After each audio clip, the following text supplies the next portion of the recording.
Entertaining, informative, and educational. Inspiring content that makes a difference. This is the Maximus Troy Publications Broadcasting Network. Join the Academy.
Okay, welcome to another episode of Bred to Perfection. I'm Kenny Troiano, founder of the Breeders Academy, and I'm here with my wife, Nancy, and my co-host, Frank Bradley. What's going on, guys? Not much. It seems like it's been forever. Yeah, we've had a tough time getting back. Well, I think we were going to show up last week, but Frank calls me and goes, hey, you know there's a Tyson fight tonight, right? And I go, oh, nobody's going to show up. I go, I guess we better take a break. I think if they knew beforehand, I think we could have went on and had the show because the turnout of it. So I don't think it would have interfered with it. No, after I watched the fight, and we should have just did the show. Yeah, that was pretty bad. I'm glad I didn't do the pay-per-view thing. I almost did. I almost fell for it, but I resisted against it because I pretty much pay-per-view. That was on Netflix. Well, pay-per-view and Netflix. I didn't know that. Yeah. Oh, okay. No, we got to watch it on Netflix. Yeah. And it was tough because it kept going in and out because of the internet. Either way, you had to pay for it to get it because it wasn't on any other broadcast except for something like Netflix or, whatever had it. But yeah, it's on pay-per-view too. I'm pretty sure of it. Yeah. Go ahead, Nancy. I had a fun time watching it. It reminded me of watching fights with my dad. Because he was a big sports guy. It didn't matter what was on the TV. If it was sports, he was watching it. Oh, yeah. And so I would watch all of the fights with him. When we were kids, that was a big thing. When they came on, we all watched it. Me and Dad watched. That was mine and Dad's things. Was boxing. As soon as I was big enough to walk, he was kicking my butt into the gym and forcing me. I mean, I hated it. It was one of those deals I've been forced to do it. And I hated it. And that went on up to probably 16, 17. I got up old enough that I said, I'm not doing it anymore. But Thursday night fights, every night. That was mine, his time together, and we'd sit in front of the television, watch ESPN Thursday night fights, and of course, anytime Tyson fought, Larry Holmes, Sugar Ray Leonard, all those old legends in the sport. Anytime any of those fights come on, we've sat in front of the television watch it. Yeah, right. I got a new chair today, recently, and Tawny just put it together for me. I saw that. It's huge. You remember that old show Laugh-In with Lily Thompson sitting in that big giant rocking chair, and she was dressed up like a little kid, and at the end she'd say, "That's the truth," type of thing. That's how I feel. I feel like that little kid inside this giant chair because it's huge. I don't know. I think that one's at Knott's Berry Farm that she was sitting in is a little bit bigger. Which one was that? The one in the shop. Legacy store. Yeah. Legacy. Oh yeah. Right. Chair there. The throne. Yeah. But I've got to say something too, really quick. We forced Tawny, so to speak, to watch the fight. Like, come on, Tawny, this is history. You got to watch this fight. She's like, I don't want to watch this thing. She got into it, so it was pretty good. Because we watched the two fights before the Tyson fight, so she got to see the two girls fight. And, oh, that was brutal. Okay, moving on. What else do we have to need to talk to today? Not much. I mean, we have a 4-part series. We're going to do one of them today, but I just wanted to say that it's starting to feel normal again. Although we're having troubles getting back on track with the shows since we took that little vacation, which didn't really feel like a vacation to us, but it seems like I'm back on schedule. We're starting to do podcasts and live shows again. And Tony and I are walking the WAPs. We're getting our exercise. It's starting to feel good. Starting to feel normal again, because it just felt like our world was upside down there for a while. And the membership is growing and expanding. And I'm noticing from the members, because I'm starting to do the coaching calls again, how excited they are because breeding season's coming. So it just feels normal. Have you noticed that, Frank? Yeah. So. Yeah, there for a while though, it was the same way with us. It was mixed up. We didn't know if it was coming and going. I tell you what, a couple of days I got up, and it was not even close to the weekend, and I thought it was like Thursday, Friday, and it was like Tuesday. And Amanda was laughing at me a little bit over it, and I swear, it was a couple of weeks back, she done the same thing. She was thinking it was like Tuesday, and it was just Thursday evening. So it's easily done. You get busy, you don't pay any attention to it. Yeah. I do want to welcome our new members. We've been getting a lot of new members, which is cool. Just make sure to start with the Start Here pages. If you have any questions, let me know. Take your time. Try not to absorb the website all at once. There's a lot of information in there. You'll drive yourself crazy trying to get all of it right away. So yeah, take your time. If you have any questions, there's plenty of places inside the website that you can contact me. And if you need a coaching call, we can set up a coaching call. Also want to welcome the returning members. We're still getting a lot of returning members, which is good too. And they're really liking the changes we've made to the website. Frank, we don't really notice it because we're on the website all the time. But I don't realize it till they say it, till they come on and do a coaching call with me. And they're like, wow, you guys did. This is different. That's different. I can't believe you guys are doing this now. So I almost take it for granted. But when they come on and do a coaching call, that's when I realize, yeah, I guess the website has changed quite a bit, Yeah. Well, imagine yourself being them and, being out of it for a year, especially 2 years, and them leaving it the way it was and coming into it now. That would be a shocker. Yeah. Okay. So I do want to say this because I've had a couple people who joined. Let me put this up so they know what I'm talking about. We have on our YouTube channel, we have our normal videos, but we have a lot of videos that are archived on our YouTube channel that are part of what we call the Bred to Perfection Plus. So there's a lot of people joining that thinking that they're joining the Breeders' Academy and not realizing that's a separate thing. And so, because what happens normally is I'll get members join the Members Plus, which is YouTube, and then they upgrade to the website. And then when they do, I tell them just cancel that because all the videos are on the website. But I've had a couple of people say, wow, I didn't realize that wasn't, because they kept contacting me and saying, okay, if I'm in the Breeders' Academy, the way you guys are talking, there's a lot more information than this, than just a few videos, because there's about, I don't know, I think there's like 60 videos in that thing. And so I told them, no, you're in the wrong thing. I actually called one up because he kept calling me. We just couldn't connect. Every time I tried to connect to him, we weren't connecting. And it sounded like he was getting a little frustrated. I go, okay, let's get him on the phone. Let's let him know.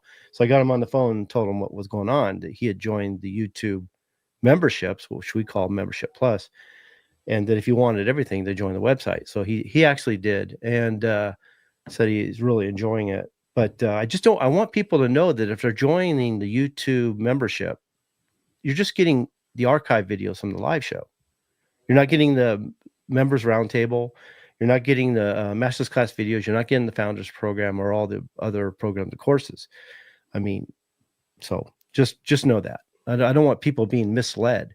And if you do join that and then you decide to upgrade to the website, then cancel the YouTube thing, because you're not going to need it. Okay. So, and then the other thing is, if you're interested in becoming a member, the registration pages are open right now. So just click on this QR code that's on the banner there, or go to www.breedersacademy.com, hit the registration page or the page that says become a member, and you can join. That's where you're going to get the founders program, the master's class videos, the members roundtables, all the programs and courses, which also support the founders program, the daily articles, and we also do coaching calls. We have a couple more programs coming online here pretty soon, which is the improvement through reduction, and the what do we call it? The gene shopping program, which is a method for creating your seed file, because a lot of people have a problem getting the seed file they need. Again, just go to www.breedersacademy.com. Let me pull this up, because I'm really appreciating the people that actually go into our, what is it, Nancy, our Cafe Press. Mm-hmm. Yeah, and they're purchasing our products that are on there. This picture just shows a sample of what's on there. There's quite a bit. There's so many different things on there. It's not funny. And the main logos we're using right now are the Bread to Perfection, which we're going to create another one here pretty soon. It says Bread to Perfection Podcast. You have the Breeders Academy logo, and then the Breeders Academy. Well, we have two logos for the Breeders Academy. Those are on there. And we have a couple more coming online here pretty soon. But I do appreciate you guys purchasing the products. It means a lot to us. I'm clicking the wrong things here. So let's see what else. And I'm out of practice. I feel like I've done all of this for the first time.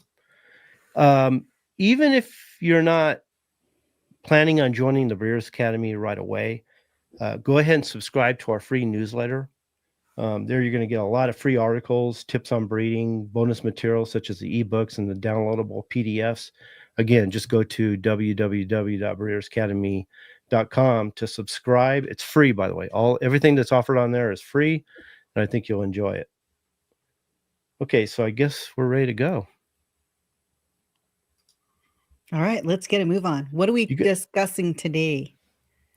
This is something that it was a smaller portion of the show we did last time. I don't know if Frank even noticed it, but it was something I was going to cover, which was the challenges breeders face when they're trying to create, or when they're trying to breed or create their strains. And I was looking at it as we were doing the show last time, and I was looking at some of the topics that we were going to cover, and I was like, well, there's enough here that we could actually do a whole show, that I thought it was going to be tough to fit those in after everything we've done. So I kind of moved it down, and I started working on it a couple days ago, and I just kept adding to it and expanding it, and to the point where it's going to be 4 separate episodes. It's become a 4-part series. And when I put it on here, put it on the outline, I was like, I hope Frank sees what's going on, because he's going to look at this thing and think we're going to cover this all today. But okay, yeah, you want to hear something funny? I was taking my last break before I went back into the office today, and so I'm like, okay, I'm going to go into the docs and see what we're going to be talking about tonight. And I'm scrolling through this outline, and I'm like, holy crap, Kenny, what are you going to have us on here 4 hours tonight? So I texted him and I go, how long are we going to be on tonight? Because, I've been up since 4 a.m. So he said, that's not exactly what she said. She goes, it looks like a long outline tonight. Can we just have hamburgers for dinner tonight? No, I did not. No, I did not say that. But I did say, yeah, we're having hamburgers for dinner tonight. But oh, you were telling me. Oh, I thought you were I was asking telling me. you. Oh, God, Oh, no, I okay. wasn't asking you. Drive-through dinner. No, I'm going to make it. It's Oh, the well, that's still hamburgers are dinner. already thawed. That it's going to be easy. But yeah, it's already been a long day. So this is going to be the 12 key challenges in breeding and creating a strain. And today's going to be challenging conventional wisdom. And a lot of this stuff for my members, we're just, in some ways, we're rehashing stuff we've covered before. But I just thought this would be a good one because I always kind of go by some of the coaching calls that we do. And when I get members asking me questions or they're sending me messages or I see things going on inside the group page, that kind of sparks me to create an outline on some of the questions. And I thought this would be a good one because there's certain challenges we all face when we're trying to breed or create our strains. And so I just start, like I said, just start writing them down. And I thought, well, okay, well, this would be good to talk about. This would be good to talk about. And so, like I said, some of these are going to be things we've covered before, but I'm hoping we can put a new spin on it and maybe cover it in a more refreshing way. And the first one's going to be on challenging conventional wisdoms, overcoming poor breeding practice and hopefully improve our breeding outcomes. And then the next week, we'll do connecting evolutionary biology to selective breeding, realizing the evolutionary biology is an extension of breeding or selective breeding. And I really like that one. That's one of my favorites because it's one of those things that, Frank, that they don't realize how close evolutionary biology is to selective breeding. And that if we can understand evolutionary biology, we can actually understand the methods that we're using better and actually put them into practice better than we were before. And so I always look forward to that. And it really wakes people up and helps them understand. And the Founders Program is based on a lot of what you see on the basic principles and mechanisms of evolution. So, well, one thing is proven: if we culled and selected like Mother Nature did, we would have a lot better birds in our pens. I'll say that because there's nobody that culls and selects better than Mother Nature herself. Nobody. Yeah. And then the next one we're going to do after that, which I'm excited about because we haven't done it in a while.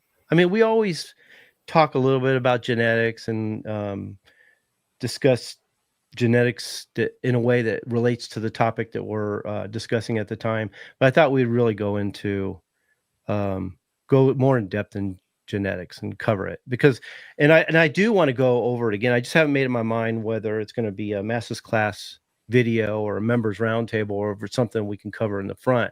But I do want to go deep into genetics. We've done it once before and or maybe even a couple times, but the way I started working out the outline, I was like, we could do this a lot better than we did before. And so I'm looking forward to that because I had the recent coaching calls that we did was on genetics because I had a couple of members that were a little confused about how genetics work and how they can, because we always say that you can benefit from understanding genetics and that you could breed better by knowing genetics and it allows you to select better. And if you're going to be a breeder, you need to know at least the basics. So I started talking to them about genetics and it really sparked me. It says, okay, yeah, we need to, and I told them we were probably going to cover it again, but this would be a great refresher course going into basic genetics, Mendelism and all that. But I do want to cover it even deeper someday. It's a major program that I want to cover. Frank, there's some things we do that we cover all the time because we just keep on improving it. Conformation of bodies, one of them. Different, the Founders Program is another one. Different elements of evolution and genetics. We cover. There's some things about that we cover multiple times because you just can't cover those things enough. They're that important, So. Yeah, and the thing about it is, if you covered just one particular subject, we could make, I don't know how many shows just on one subject, related to that. So you do have to cover it a lot to make sure that you get everything in that needs to be got in. And that's what I'm going to do too, is I'm going to cover those things individually. But these kind of shows, we kind of lump them all into one and talk about the basics of them and kind of give you a general understanding so you can see how important they are. But I do want to cover them all one at a time. And I think that'd be fun too. So that's something that we're planning on doing. And then understanding the importance of using proper breeding program. And we've covered that a number of times. And I always meant to go into that deeper, and we will too. See, Frank, that's the problem is I can't make up my mind whether these are things I want to do on the front end or the back end, whether it's going to be a master's class video, members roundtable, or something we do for the general public. So I kind of thought that the best way to approach this would be to take those individual topics and cover them deeper for the members. But shows like this, where we're talking about them generally, and we're lumping a lot of different topics into one, such as genetics. So we'll do a whole show just on genetics. You know as well as I do, there's so many topics that are involved in genetics that each one of them, I mean, we could do a whole year on those things. So I just thought that it would be a good idea to do a generalization of these topics for the public, and then go deeper on each one of the topics within them for the members. And I thought that would be the best way to handle it. So that's what we're going to do. So anything you guys want to talk about before we get started? I'm ready. Okay. Nancy looks like she has something to say. No, I'm thinking about some questions that as you go along. So we'll see. Okay, so we're going to talk about the challenging convention, the challenge of, how do I want to say this? Challenging conventional wisdom. I know I wanted to say it different, but I'm not. These are the kind of things, and almost all 4 parts of this series is going to be based on that for the most part. So we're going to cover the kind of things that stump people up, hold them back, the things they don't understand, the things that they're scared of. And we're going to tackle those for a while. And the first one, Frank, is the fear of inbreeding. Now that's something we try to address multiple times, or we try to address from time to time. But when I'm scanning the website and checking out other shows, or I'm checking out different things in social media, and I look at the way people are talking, I don't know. It's just one of those things that are we ever going to get to the point when they're not scared of inbreeding, or where they understand enough that they can use it? Because people are still so afraid of inbreeding that they always resort to outcrossing. And I can see it in a way that they would be scared of it, because just to be honest with you guys, if I didn't know the proper way of doing it, I would be scared of it as well. Because if you're not doing it the way it's intended to be done, the way it needs to be done, then you're going into some serious sharp waters there. You could do some damage, some harm to your birds. But knowing how to do it and doing it right and testing that offspring, it can make a big difference. And we never call it a method, a breeding method. It's a tool that we use for multiple things. And that's what's so great about inbreeding, because it can be used for so many different aspects of the breeding program to help the breeding program. And that's the great part of it. It is the number one issue with people, but it is the number one best tool we can use to have a true family. Yeah. Okay, so go ahead, Nancy. Let me ask you this. Why, before you get into the meat of it, what is the main reason people fear inbreeding? Because they're afraid of expressing deleterious genes, expressing faults. I see it all the time in the chicken world, where they say, well, they're getting smaller, so they must be too inbred. And all they did was 1 or 2 inbreedings. Okay. Or they have a family of them breeding, but they haven't really been doing inbreeding per se, but they haven't added new blood in a while. So they start fearing it. They start worrying that deleterious genes or harmful defects are going to start showing up. And they worry about the defects that are expressed phenotypically. And then they're worried about behavioral issues. They look at inbreeding as concentrating the genes, which is right, but they think they're concentrating genes that are not even there.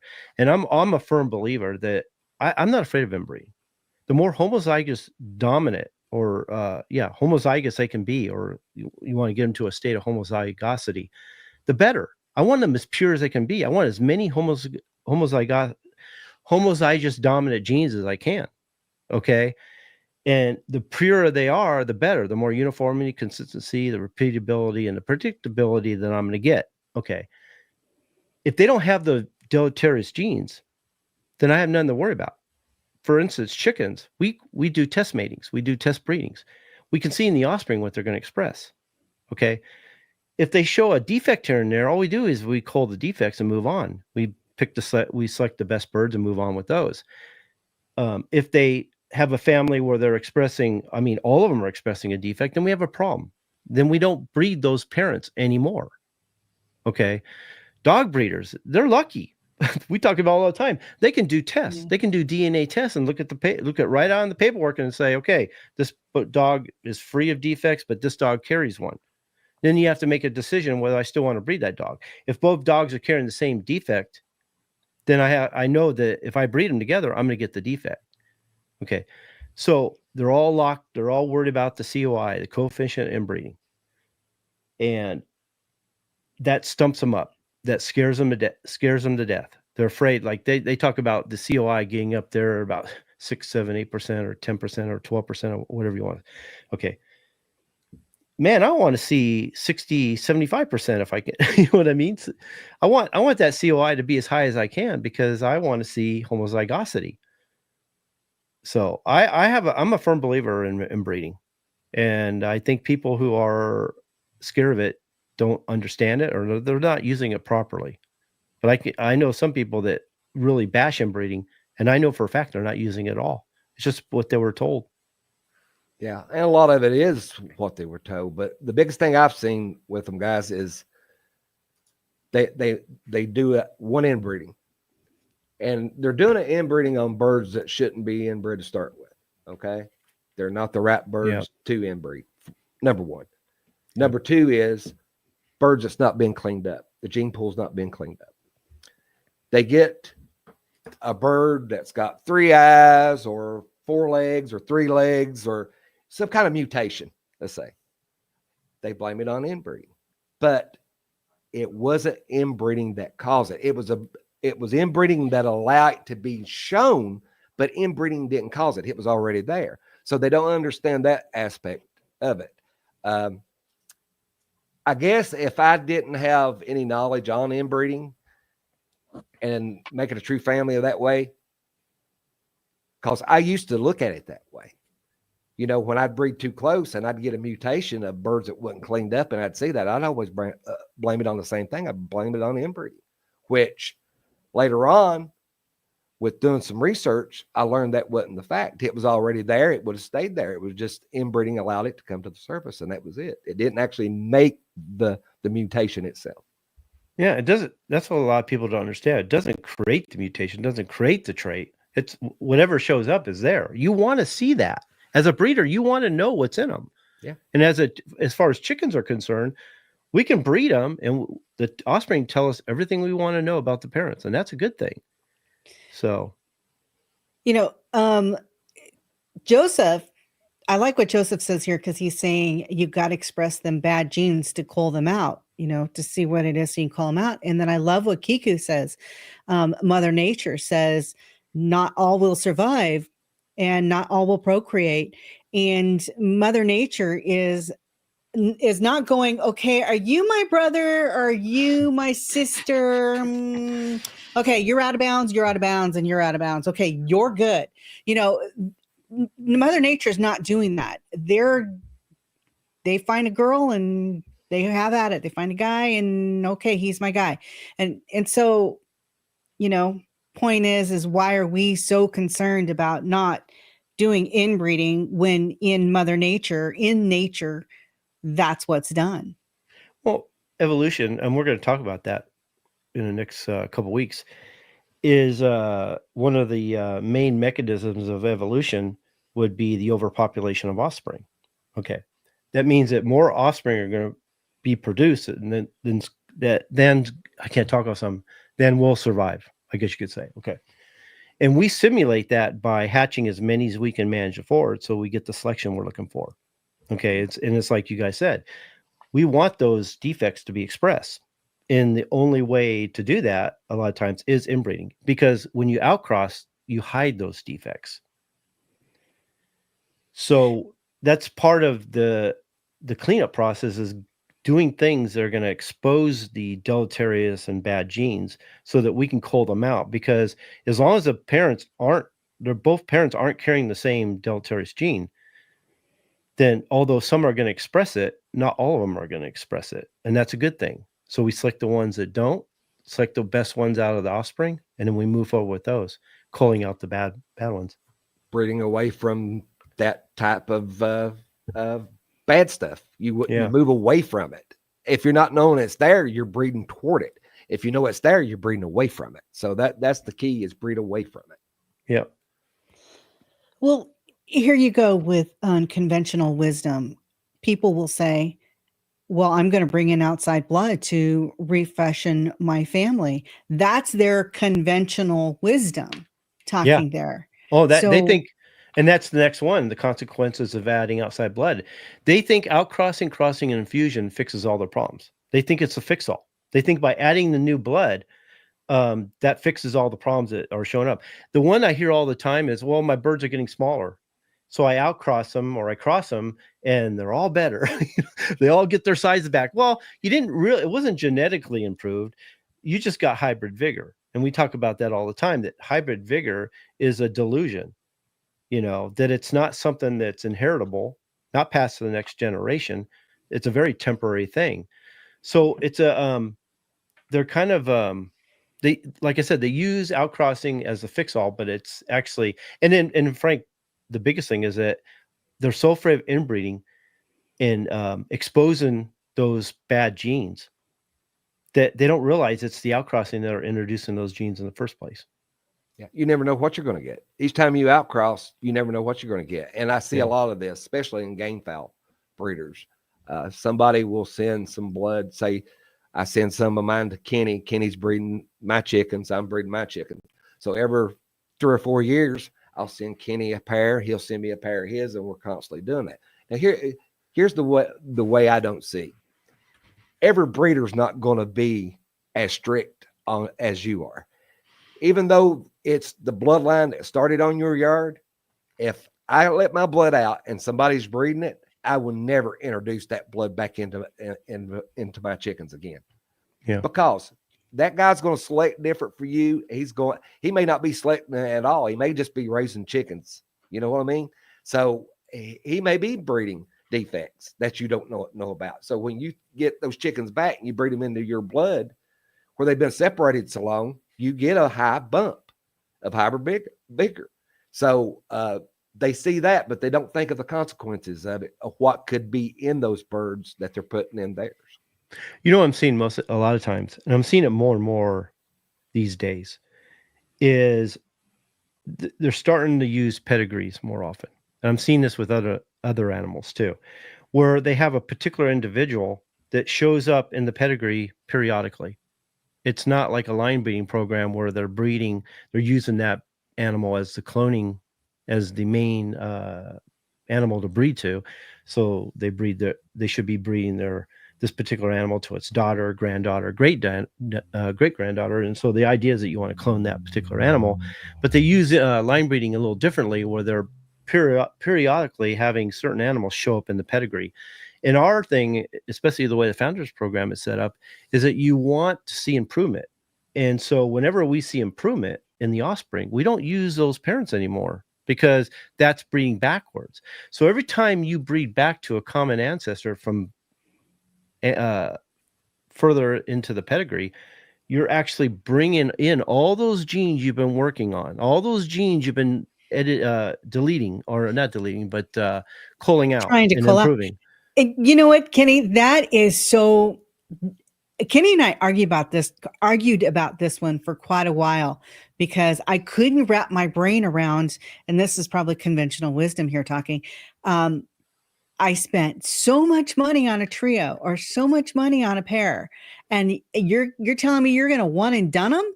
One season and they're done, and you're not going to go back to them? If the offspring are better than the parents, you move forward with them and you leave the parents behind, because every time, and I've seen this before, where they're actually doing pretty good. They're making progress. The family's improving each generation. and they get to 7/8, 15, 16, and they breed that particular animal that started the strain, like Frank was talking about, is getting older. They're worried they're not getting the most out of it, so they breed it right back in the family, introduce all those genes that they were working out of the family, starting completely over. They just put a chain around their family and pulled it back down so many generations. Starting over again. I get it now. I mean, I totally get it now, but it's kind of a bite in the tush that here I am with slang here. It kind of hurts the pocketbook a little bit that you've spent so much money on a trio or a pair, and it's only going to be used a little bit. Well, but I get it. Think of it this way, Nancy. This is how I see it. You go out and you buy some really good seed fowl. You pay thousands of dollars for them, right? You get them, you come home, you breed birds that's better than the ones that you actually bought, okay? You slide those other side. You can keep them for, say, anything can happen to those other birds. You keep them, for a time being, just as a backup plan, okay? Don't mean you got to cull them or get rid of them. Keep them for a backup. But what would you pay for if those birds are better in every way? What would that person pay for the birds that they've got out of those to start with? Exactly. Yeah. Why would you, by any means, go back to the parents when the offspring are 10 times better than the parents are or were? So, okay. So let me ask you this. What do you do with the parents then? How do you make your money back? Is it from the offspring? If you're going to sell birds, I'm saying. If the offspring are better than the parents, you got your money's worth. Okay. For one thing. Okay. Yeah, if you want to sell them, get your money back, sell them. The way the Founders Program is set up in the beginning, they could be a one and done, or you might have to use them, for a couple generations. And I don't want to say what that is. That's part of the Founders Program. Yeah. But there's a reason. Okay, if you look at the way the Founders Program is set up in the beginning, if they're better than the parents, you're going to move forward. If not, then we have a method for getting the most out of those birds. But you also have to ask yourself, why aren't I getting offspring that are at least as good as the parents or better? Why isn't that happening? That should make your scratch your head. Yeah, it's just, I was going to say your feelies, what do they call them? I can't think all of a sudden. But your alarm should go off that there's something wrong. And a lot of times, your spite. That's it. I was trying to think of that. Yeah. So, you might have to breed them more. Like, you don't want to breed them and just get rid of them. You need to look at the offspring, make sure that they actually did the job. Okay. Well, then let me ask you this, and I'm sorry to interrupt you, but here's a question for you. How long do you keep them? Do you wait until the offspring are like 2 years old? Well, you could do, you never know. Okay. Never know. Mm-hmm. You could just hold on to them for a security thing, just in case. I would. That's what I would do too. I would hold on to them. I might even go as far as setting up a handful of lines with them, and then go on with the best one. I wasn't going to say that. Yeah, I was thinking it, but I wasn't going to say it. Yeah. Well, you can. I'm a firm believer of doing test matings, and then comparing the matings, and then going that direction. I'm just not a fan of using them all. And the trio method is one of them. Everybody's fond of the trio method. Do I have that still on here, by the way? I might have took it off. Yeah, I think I did. The trio method, let me see if I can pull it up real quick. I should be more prepared than this, but it's over here.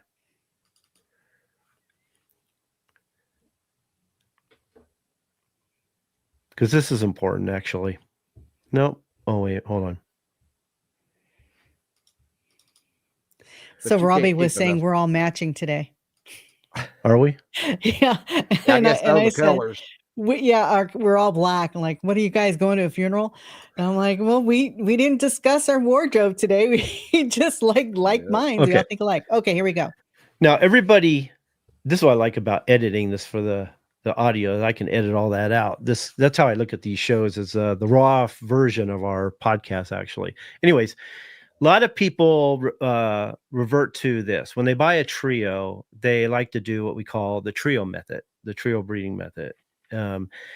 And this is the way they think they're getting the most out of the trio you're talking about. Okay. But this is not the way to go. And we'll talk about this in an upcoming one of the episodes that we're going to do here pretty soon. So they get a trio, they have a cock, they usually get 2 hens. I don't have a problem with people buying a trio, but I also like that they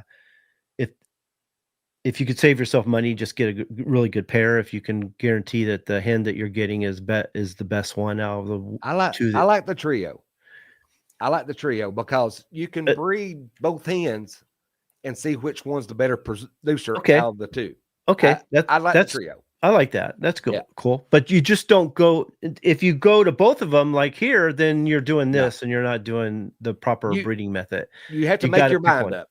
Yeah, you gotta pick one and stay with that one. You can't continue with the 2. So they breed the cock to the 2 hens, and then they line breed both hens. And a lot of people think this is line breeding.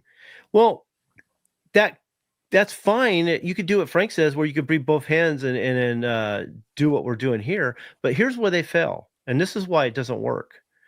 They breed the 2 lines into each other, and then they reintroduce all the genetic diversity. We have another method within the Founders Program that does a better job of this. And to me, this was the conventional way of doing things. A lot of people think this is a way to do it. This is something I used to teach years and years ago before I came up with the Founders Program. I saw better progress with the Founders Program than I did this. This was basically, you're not creating a line or a strain. You're basically, you're fine tuning them, and then you're reintroducing genetic diversity. And that's not what you want. You know what I mean? When you're creating a family. So this is not the way to do it. I would prefer that you didn't do it. There's a better way to go. But everybody think this is the way you do it when you get a trio. And a lot of people think this is what line breeding is. And this is not line breeding. Yeah. Okay. Well, the thing about it is, a lot of people too, Kenny, they think if they're full brothers, if they're full sisters, they're all nest siblings.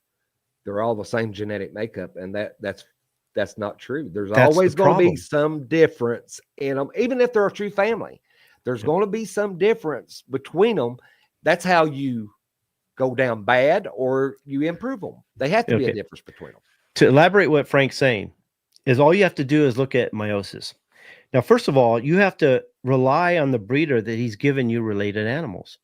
Okay, that means the male has to be a brother to the sisters, and they have to be from the same nest. They have to be nest sibs. Okay, even that, and that's the closest you're going to get to purity of blood. Even that, let's say they are pure, they come from a pure family, they're brother and sisters. Even that should, if you looked at the DNA of those birds, they're still not exact. They're not like identical twins. Okay. And if they're unrelated, this whole trio method is 10 times worse. So if we look at meiosis, and a lot of this stuff we're going to cover again because it's all in the outline later in the other episodes, but I can't help but talk about it. If you look at meiosis, we're looking at the recombination of genes. Basically, meiosis is the creation of the gametes, which is your sperm and your egg. So the chromosome from the mother and the chromosome of the father meet up, they wrap around each other, they split off, and they leave parts of their chromosomes on each other, which creates 4 unique gametes. Even in a pure family, you're still going to get variation within the offspring. Maybe you won't see it, but it's there. Okay. The purer the family, the more uniform they are, the less you're going to see it, but there is still variation, and it's going to show up as you go if you don't watch it. The less related they are, the more variation you're going to get. That means that all the offspring are going to be a little bit different. So through meiosis, we get the crossover, which gives us recombination, which gives us unique gametes, which gives us unique offspring. Okay. So that's one of the reasons why this thing that doesn't work is just all you have to do is look at meiosis and it'll tell you exactly why. So meiosis explains it the way it needs to be explained, basically. Yeah, like people saying, yeah, like people saying, I just add new blood, I get birds from people I trust. I breed them into mine, and I just refresh the bloodline. All you have to do is to look at meiosis and the crossover event to realize that doesn't work. That you didn't improve the family, you didn't refresh the family, you recombinate the family. They went through gene recombination. Okay. And so now you have a whole different family than you had before. And now you're going to have to spend a number of generations just to clean them up to where there's something again, so. Going back to that trio and that graph that you had up there, what if one hen is better than the other hen and the offspring from the one hen ends up being better than the offspring from the other hen, and then you're bringing them all back together? Exactly. Mm-hmm. You're pulling down. You're pulling one side down. Yeah. Yeah. So, and that comes as one individual. So you're bringing the strain down rather than going up. Yeah. That's why I wish I could talk about, but that's why we have the founders program set up the way it is. It avoids that. Mm-hmm. Okay. Well, how do you feel about brother and sister from a different clutch to save the line? A brother and sister from the same parents, but different clutch? I'm assuming that's what they're asking. I don't asking. understand the question, actually. That would be the only way it has to be, from just a different breeding, I'm assuming. Wouldn't make a difference as long as they was brother and sister and was worthy. I wouldn't do that. Well, it depends. Here's what I'd say. If that's all you have, that's what you do. Mm-hmm. Okay. But we have a program called Improvement Through Reduction. It's based on an evolutionary mechanism, which is genetic drift. Okay. That's what I would do. Like I said, that's something we're going to cover for the members here pretty soon. But that's a method that would actually, if you're looking to revive your family or fix your family, or you're about ready to lose your family and you want to bring them back, this is the way I would do it. I would do it through a program we call Improvement Through Reduction. If he's talking about that's all he has is a brother and sister from a different clutch, then that's what you do. You just got to get the numbers back up, and then you go on from there. But that's what he meant. He said same parents, just different clutch. I mean, it's hard. I don't really understand the question completely. That you were right. It was the same parents, but just different nests. Not in the same nest, just same parents, but a different clutch of chicks. Well, my question is, why does he think that's going to fix the family? What's wrong with the family? To save the family. Yeah. To save the family, because that's all he has? Yeah. I'm assuming. Okay, then I would say yes. I mean, that would probably be a better way to go than bring outside blood, if that's what he's asking us. Outside blood is always the last resort. Okay. Yeah, for me, it wouldn't matter as long as they's both worthy. They was full brother and sister, and they was worthy of inbreeding. I mean, to do it, I would do that way before I would ever add outside blood, ever. Yeah, he's talking about saving the line. Yeah. Hold on, let me fix Frank's mic. He sounds really low to me. Does he sound low to you, Nancy? No, he sounds fine to me. Okay. I pushed it up a little bit. Okay. Now, the next thing I want to talk about is the kind of things that just are wrong. Old wives' tales, they just hold people back. They're just not right. They don't make any sense. If they really looked at the breeds, like American Game, if they look at the breed in general, we're calling them Hatch and Kelso and Sweater. And people are crossing them like you wouldn't believe. They're adding new blood every time you turn around. You compare people's birds, they don't even look the same, but yet they hold on to those names. So the name game is a big one that I think are holding people back. And then they say, well, I bred a Hatch to a Sweater and it's half and half. Well, and then now we're talking about the percentage game, and percentages in genetics is a very dangerous thing because it rarely applies. You can get yourself in a lot of trouble when you're dealing with genetics and you're trying to play the percentages. Okay.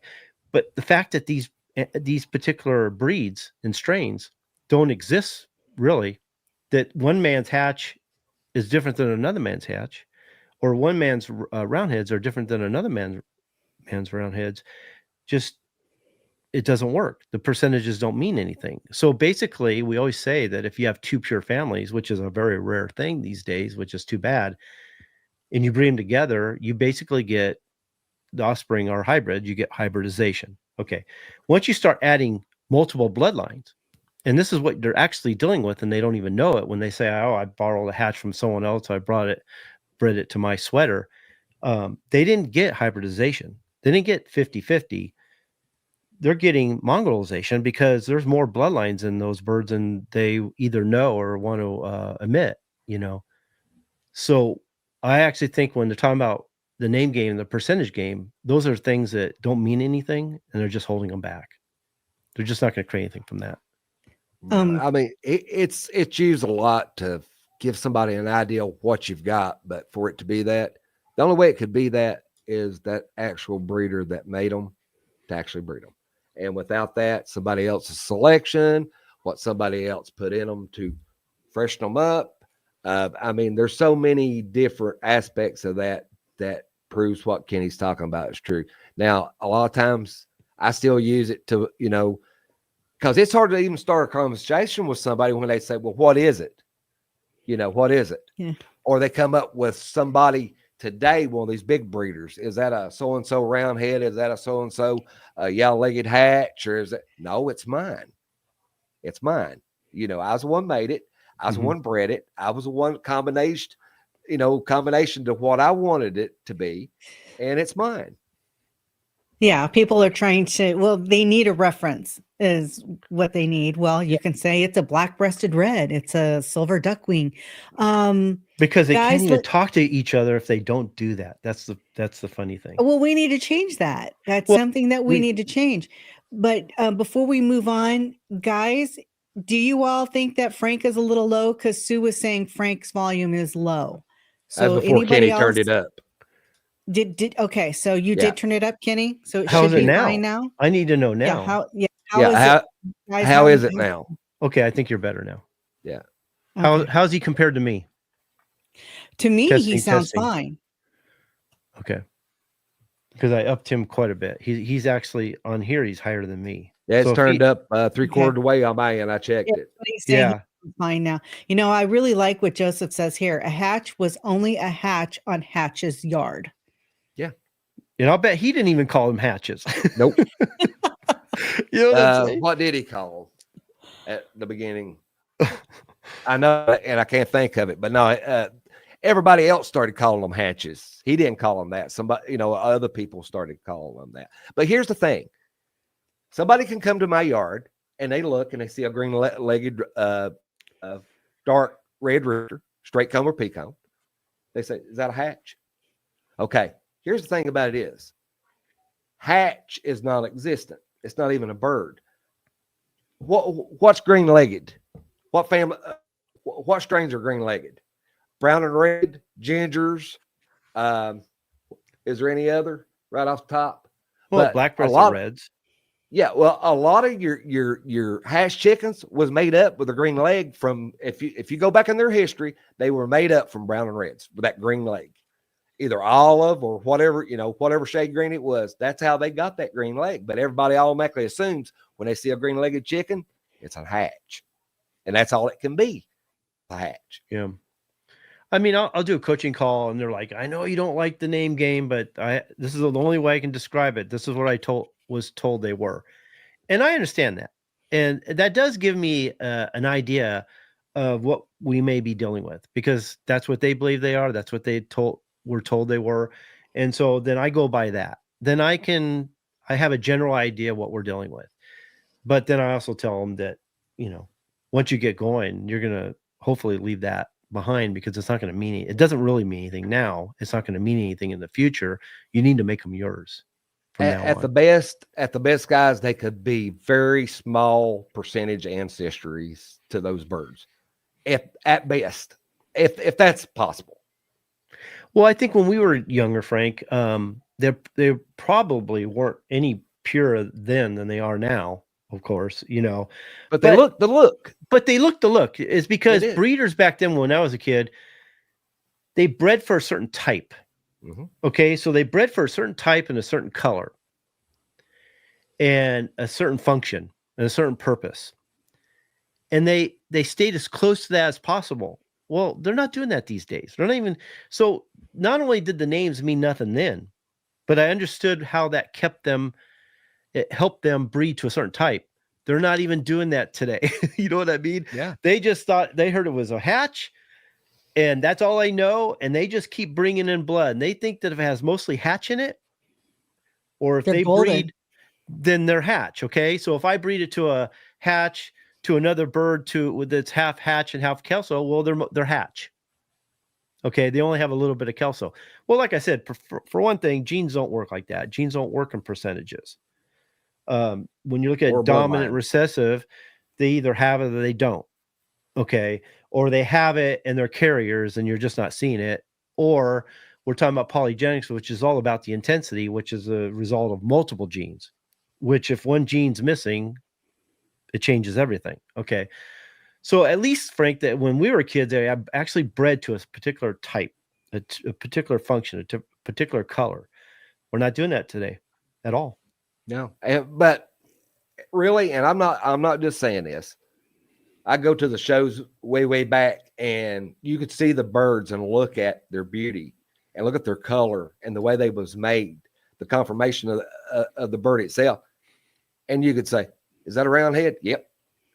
Is that a blue face hatch? Yep. Is that a kelso? Yep. They looked pretty much the same. You could tell what the name was going to be. It's not. You're right. It's not like that today. It's like you just flip a quarter and call it something. Yeah. Whatever it looks like the most. I know. I still had the pictures in my head of what those birds were, what we said they were back then. Yeah. And I go on social media and I look at what they're calling hatch and what they're calling sweater and what they're calling kelso. They just look like Peruvians these days. They don't look like American games at all. And when we were younger, I could look at something and go, okay, yeah, that's a hatch. Okay. Roundheads were easy because they were peacock. Usually they were, usually like a lightish red color with a white legget. There weren't many of them. Yeah. Pea-headed birds back then. No, there wasn't. They was all straight-headed pretty much back in the older days. You didn't see many of them, but a lot of it is they show so much azle infusion in them now too. A lot. Look how many pea-headed strains we have out there now. Just about every bird you see on Facebook anymore you don't see very many straight-headed birds, and it flip-flop. Used to, it was totally opposite the way it is now. Yeah. Well, mine are pea-combed. Yep. And I was told they were hatch. Yeah, I've got I don't go by that. 3 of mine are straight combed. 3 of mine are 100% straight combed. And I don't get any pea-headeds out of the straight comb families either. Yeah. That's another big myth. I've got these 2 straight-headed, this hen and rooster, and they produced a pea comb. Your hen wasn't cleaned out is the reason you got the pea comb from it. And we talked about that. People, they was having a problem with that, how long a hen could go and still be carrying out another rooster's sperm. Yeah. And I think it was up close to 3 months. So it's easily done, very easily done. Yeah, I don't want to get into it right now because it's going to be a major episode of this series is genetics. And I always say that you can't breed properly. You can't select properly. You can't mate them properly unless you understand genetics. Otherwise, you're just guessing. Yeah. Because I can look at 2 birds, look at the phenotypes of those birds, and I have a general idea what I'm going to get for the most part. Okay. And if you can't do that, then you're just guessing, you're just speculating, and chances are you're not going to get what you think you're going to get. But the other one is medications, and this is a big one. And I say that it's a paradigm that holds them back because people think that they need them. They think that they have to have them, that their family can't survive without them. And all it's doing is hiding faults. It's hiding weaknesses. Okay. So they're actually medicating birds most of the time. They don't even need to be medicated. So they're over medicating. And then they're using the medications to keep some families alive that if they stop the medications, the family wouldn't exist. So I'm a firm believer of breeding to resistance, breeding the healthy, culling the weak, moving on. Sometimes you're going to knock your family. And this is where the improvement through reduction program really comes into play for those who want to get away from medications. They know they're going to get a big hit. They know their birds rely on those medications. They know that they're going to get a hit when they get off of them. But this improvement through reduction program helps them get through it and makes the family stronger in the long run. Yeah, I'll never do that again. I was one of them. I was one of the biggest medication users. Look at all the money it saves you. But the thing about it is, I've got a lot of friends that I talk to on social media and everything, and they were having problems with sickness. But here's the thing. If you're bringing chickens in every week, every year, every 2 years, every 5 years, you can't have a disease-resistant family. You just can't do it. If you're constantly bringing individuals on that farm, you're bringing other serious, sometimes fatal diseases on your yard that could just wipe you out, in a couple of months. So a lot of people are sacrificing all their flock for one bird, and that one bird they bring home. And a lot of people says, "Oh, I do it all the time, and I never have a problem because I medicate them. I give them antibiotics, this and that." That's the reason you can't get out of the sickness. And Kenny's 100% right. A lot of the birds that are being bred today without medication would never been alive without it to be able to breed. And that should tell you something right there in a nutshell. Well, it's like we talk about every time you add new blood to your family, you're starting over. Well, anytime you add new birds on your farm, you're starting over. You're starting over. Yeah. When it comes to diseases and everything, because even though that bird isn't symptomatic for anything, he could be carrier for something your birds aren't used to, or your birds can be carriers for whatever that bird isn't used to. So you're always taking a chance when you're adding new blood into the family or adding new birds to your farm. You're actually taking a chance. So yeah, I'm a firm believer of not adding blood to my bloodline. I don't want to ruin what I've been working on for 30 years, or adding new birds to my farm and exposing them to diseases they're not used to. That's why even when I give birds away to my members, I don't sell birds, but I do give birds away to my members. And I don't even let them on my farm.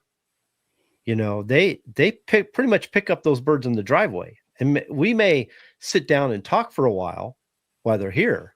They don't go into my yard. What's that, Nancy? A long while. Yeah. No, okay. Well, let me ask you this, something about medications. I saw something on Facebook, actually, I think it was today, where this one rooster had fowl pox really bad. That poor guy. And the person was asking, what do I do, about this? And it's like what you say, if that bird was in the wild, either he lived or he died. Yeah. So you just got to let it play out and, obviously get rid of all your standing water or anything that's close by to combat the mosquitoes. But, and somebody did say, keep them away from all your, your other flock, get them out of there, so that was good advice. But now dry pox, that's no problem. That's like a kid having the chicken pox. That's where the name initially come from. Okay. It just looks so bad. Yeah. But wet pox, they get the hatchet for me. I call them. I don't fool with them, because with wet pox, they get the canker in their mouth. They have other issues going on. They'll even have respiratory to get in their lungs. I just do away with them, because even though if they do make it over it, they'll never be the full potential that they could have been from it. It just takes so much out of them. I don't think I've ever had a bird survive from wet pox. I have. Ever. Have you? I have. Yeah. I don't know if I've ever had a bird. And the thing about it is, antibiotics doesn't affect it. No medication affects it. It just has to run its course. The only thing you do is, put them by themselves, quarantine them, and give them all the food and water they can eat during that time, and do the best you can. But a lot of people, they'll put toothpaste on them, or shoe polish, or Clorox on the bumps. I just put them in a cage, and if they lived, they lived. If they didn't, they didn't. I mean, that's usually how it turns out anyway. Nothing helps it, really. Yeah. The next challenge is, and there's not much we can do about this. It's just what it is. But it's also the reason why the Founders Program is built the way it is. And that is starting with hybrids. Most of the time, we are starting from hybrids. We're starting with unrelated birds, or birds that came from crosses already. And it's just what it is. That's why I came up with the Founders Program, because very few people have pure fowl. Very few people breed and create and maintain pure strains. And very few people can even get birds from the ones who do. Okay. So they need a way to start a new family with the best birds they can get, that share the right phenotype, that have all the qualities you're looking for, all the traits you're looking for, and create a family from that. Because it's just what it is, Frank. I don't know how to get around it, but I think if you're getting into this, you're going to create a strain. You're probably going to be starting with hybrids. 99% of the time, yeah, you will be. Unless you go to somebody that actually is breeding, a true family. And even with that, if they told me it was a true family and I bred them and they all come true, I'd still run them through my breeding program, the Founders program. I'd still run them through it regardless if they was a true family or not, because I want them to suit me, not what the other person wanted them to be. Yeah. I had a member ask me recently, he goes, is there any good sides to starting with hybrids? Is there any good things? And I was thinking, like, there is. Well, there is kind of. Yeah. First of all, you have no choice a lot of times. You're going to have to do it anyways. But the genetic diversity that it provides, it gives you choices in the beginning, And although if you listen to the program that we created called Gene Shopping, and you just by hearing the name, you kind of automatically think that, or you think right away, I know what that means, that I'm actually just shopping for genes. But there's a method to it. And it's not the way you think. But there is a way to go around and take advantage of the genetic diversity that is out there. Look for the phenotypes that work in your favor, breed to them, create your seed file, your Adam and Eve from that, so that you can move forward. So hybrid, a hybrid bird does have not only what's, he's showing with the, hear that? It is Friday night, Kitty. Oh my God. We don't get that too often. Wow. It sounds like he's doing donuts outside my house. By the way, since you lost your train of thought, by the way, we do have like a couple more questions from the previous challenge. So we can, I guess, get to those at the end of the show. Okay. Yeah. Get them at the end. So if we can match up the phenotypes and know that we're going to get variation because there is so much genetic diversity as we're breeding them, then we can decide whether we want to take advantage of those variations or we breed against it. So either breeding for it or breeding against it, and you can shape the family as you go. So that would be the plus about starting with hybrid birds or birds that are crosses, as long as the birds you're breeding in the beginning, even though they're not related, share pretty much the same phenotype. So that, because they're not really great seed fowl, if you know right off the bat when you breed them that you're going to get variations going in different directions. You'd have to hatch so many chicks, cull so hard, it's not going to leave you much to select from. And it may not be the direction you want to go, depending on how the dominant recessives line up and whether they work in your favor or not. But breeding from hybrids, all I could say is it's a starting point. It's what you're going to start with. Yeah, I always enjoyed it because, you start running through the Founders program, especially, there might be something in there that you have no idea that's in there, and it pops up, and you go, well, I'm going to use this. I'm going to go this direction with them rather than the initial, Then you're starting over again. Yeah, well, no, in the beginning. Okay. I'm talking about breeding hybrids to make a family, Yeah. But I've done that many times. Just something pop out and be like, well, where'd you come from? And go that route with it and make a real nice strain from it as well.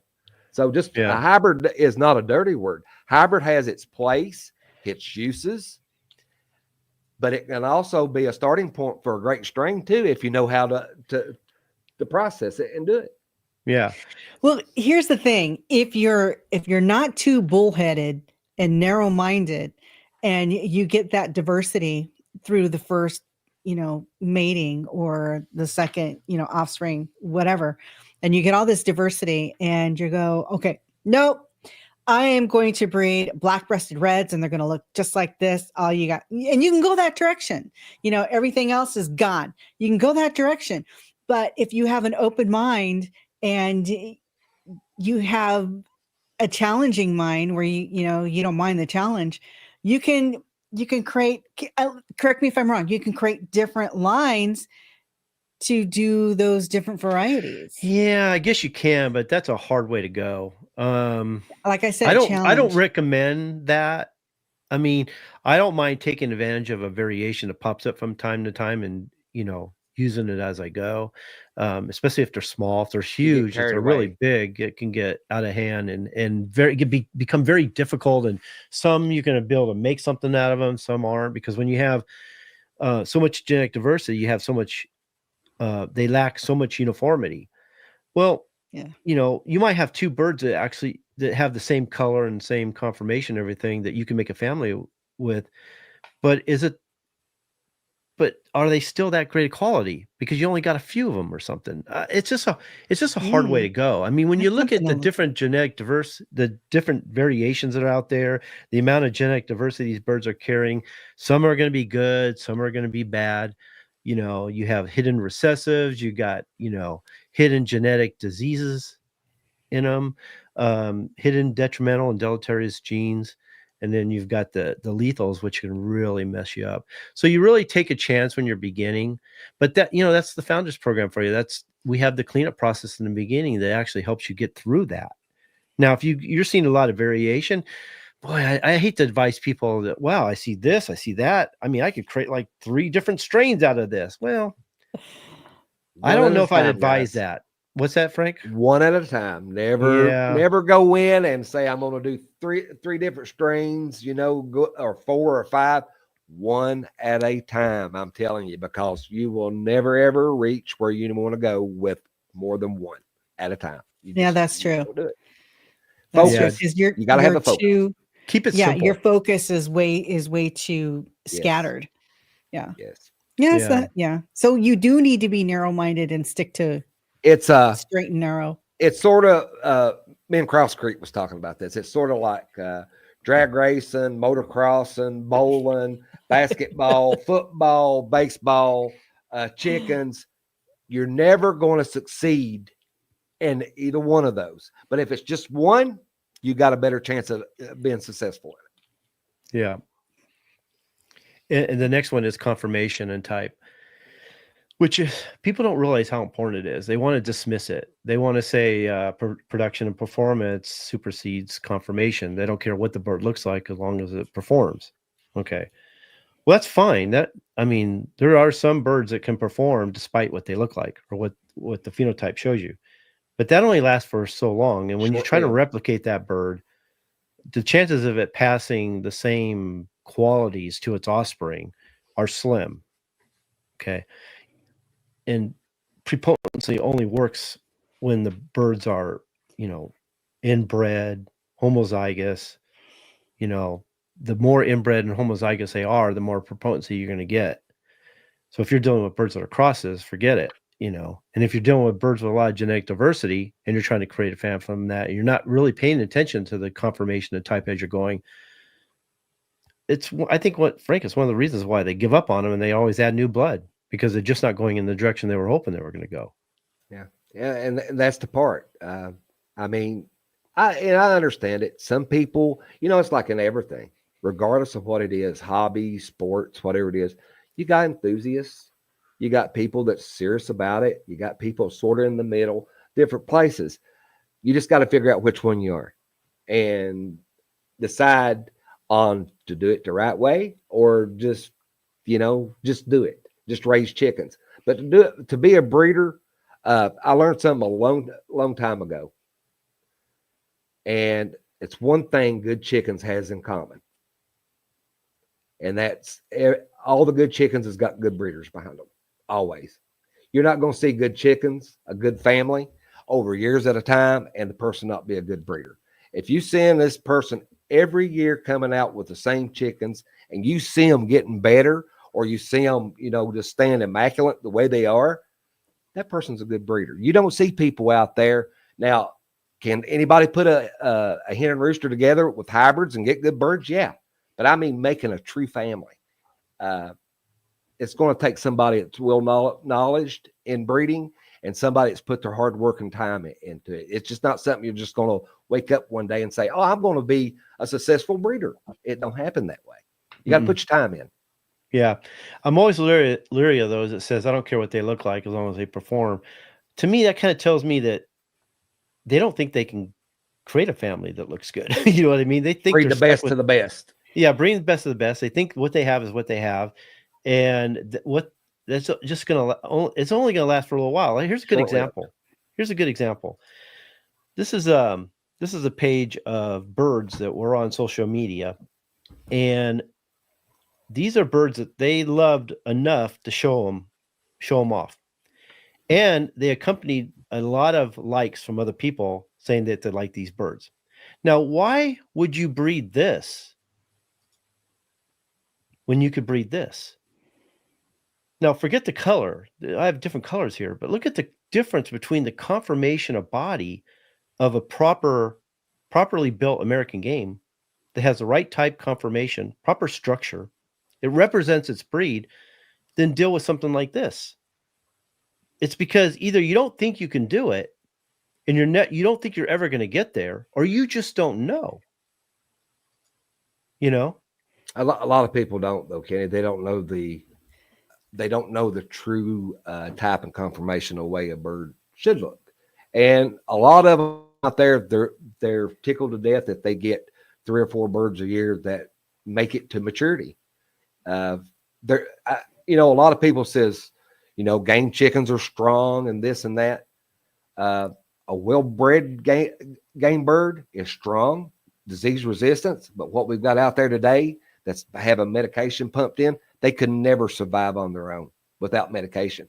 They just can't do it. Right now, they're the weakest I've ever seen them in my life. Yeah. These birds are. They're I think so terrible weak. They can't even, they've got them anymore. They can't even scratch and eat off the ground. They'll get bacteria in their system, and they can't even cope with that. So right now, this is the weakest. It's not that I'm talking about anybody. It's just what I've witnessed. It's just the birds I'm seeing are just fragile. They're weak. I think domestic chickens are stronger than most game chickens are today. That's scary. Yeah. That is scary. Yeah. I've got a question for you. Kenny, do you have a diagram or a picture image of a silhouette? Yeah, I was just going to show that because I wanted to talk about the difference between a lot of people we haven't talked about in a while, and we've done shows on it, and I've got some programs inside the Breeders' Academy that talks about it too. But when you're talking about type, this is across the board with any animals. Type is important because it represents the breed. So basically, the best way to understand type is if you look at the bird, and let's say you compare it to different birds. Like let's say you compare. I should put one together that has these on it too, by the way, where you have, let's say, American game, you have an Asil, you have Peruvian. If you look at the shapes of those birds, they're completely different. So if you were to black out those 3 birds, like we have here, and compare them, you'd see a completely different shape between the 3 birds. Well, that's what represents their breed. Okay. Conformation is all their parts in their proper places, in their proper proportions. And that helps, create the type. And that too represents their breed. So I'm a complete package kind of guy. I say it all the time that although type and conformation is number one, if you look at any standard for any breed, type and conformation is the first thing they look at. But to me, health and vigor is number one because you can't breed and create a family if they're not healthy and they're not vigorous. Okay. If you're dealing with sick birds or sickly birds or birds that have serious issues, they have poor mitochondrial DNA. They're always sick. They're lethargic. They're just not developing properly. Just not going to get there. Okay. So unless they're healthy and have good vigor, you're not, it doesn't matter. So, and then you got type and conformation, which is the structure of the bird. Okay. And the structure equals a purpose, no matter what breed we're talking about. To perform the purpose for which they were bred, they have to have the right type and conformation. Okay, so that's important. Okay, then the next thing I would look at is production ability, performance ability, those kind of things. If they're not performing or able to do the things that they were bred for, then they're kind of useless. They don't really represent their breed. And like I said, the complete package is important to me, but these are all things that represent their breed. And if they have the things they need, then not only are they going to be much better birds that are going to represent their breed, but then you can move forward with them and actually create a true family from them. Okay. If you're dealing with crappy birds, you're dealing with birds with a lot of faults, you're just never going to get there. Color is there. It's part of the package. It's something I look for. It's something that I breed for, but it's, for the most part, it's last. That's because color, I found out with working with Brian that I knew some colors being recessive, those were the easiest to fix. But I'm realizing that just about any color can be fixed. It's the if you know what to do. Yeah, it's a lot easier. Yeah, now I do. It's a lot easier to fix a color than it is conformation. Color are monogenic, or due to monogenic traits and sex linkage. Okay. But when we're talking about health, disease resistance, vigor, we're talking about conformation and type, structure. We're talking about polygenic traits. They can be fixed, but it's going to take a long time. Monogenic traits are pretty quick. You can pretty much fix them in 1 or 2 generations. Polygenic traits could take multiple generations. Okay. A lot of people don't have that kind of patience. So they give up and they add new blood thinking they're going to fix it. Well, hybrid vigor, forget hybrid vigor, just the fact that they're adding new blood like that you can never fix a polygenic trait through an outcross, cross, or infusion, because you're not getting the true representation of the bird, first of all.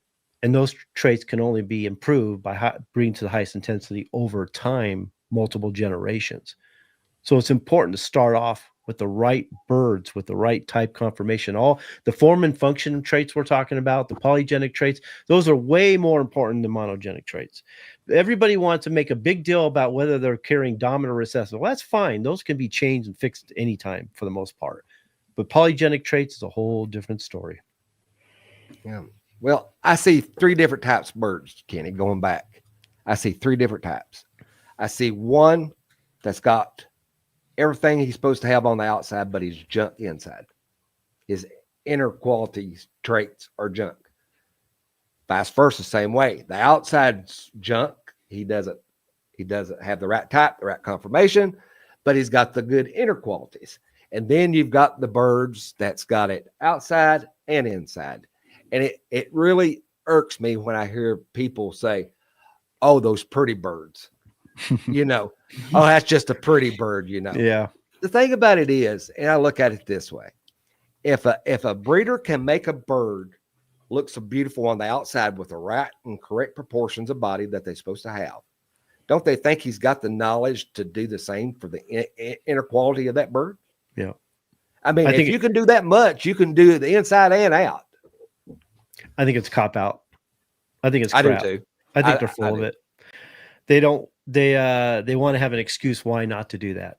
Why not to follow that direction? Why not to listen to me for one thing? Why not to join the Breeders' Academy?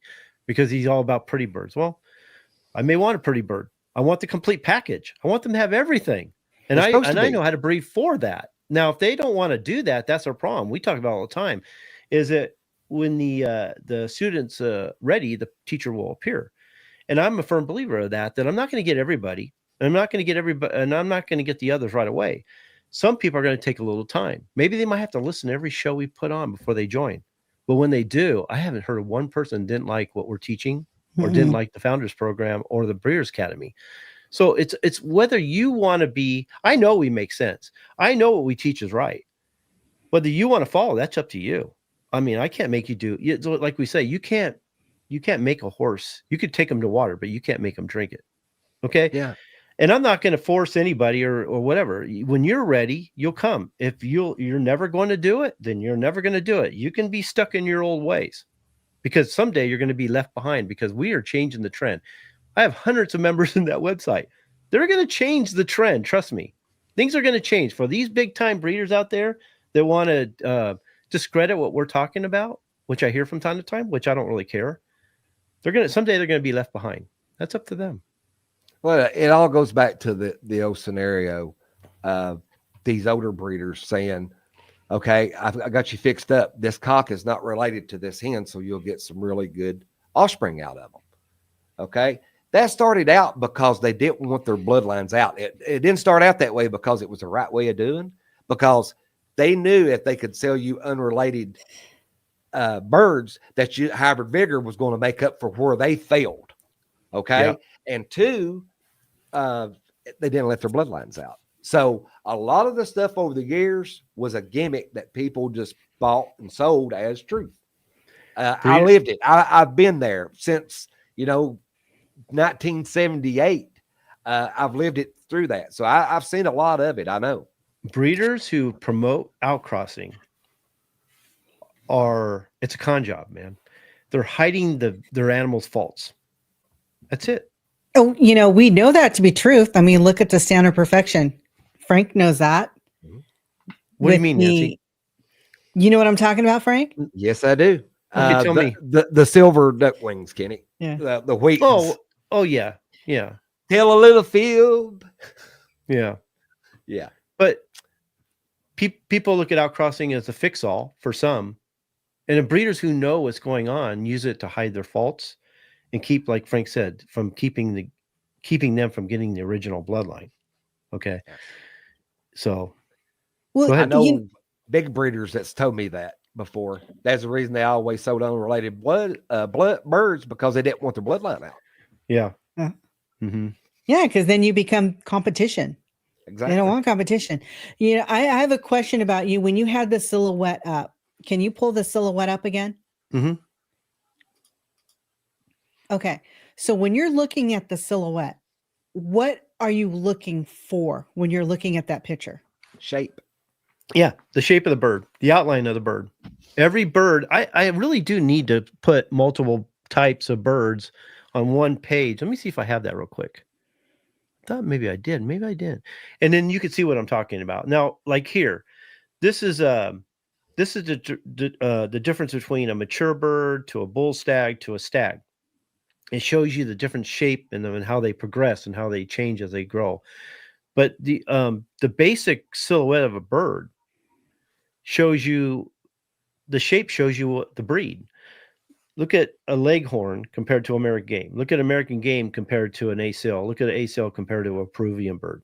Okay, well here, look at this. Now this ain't the silhouette, but this is the difference between an Old English game and an American game.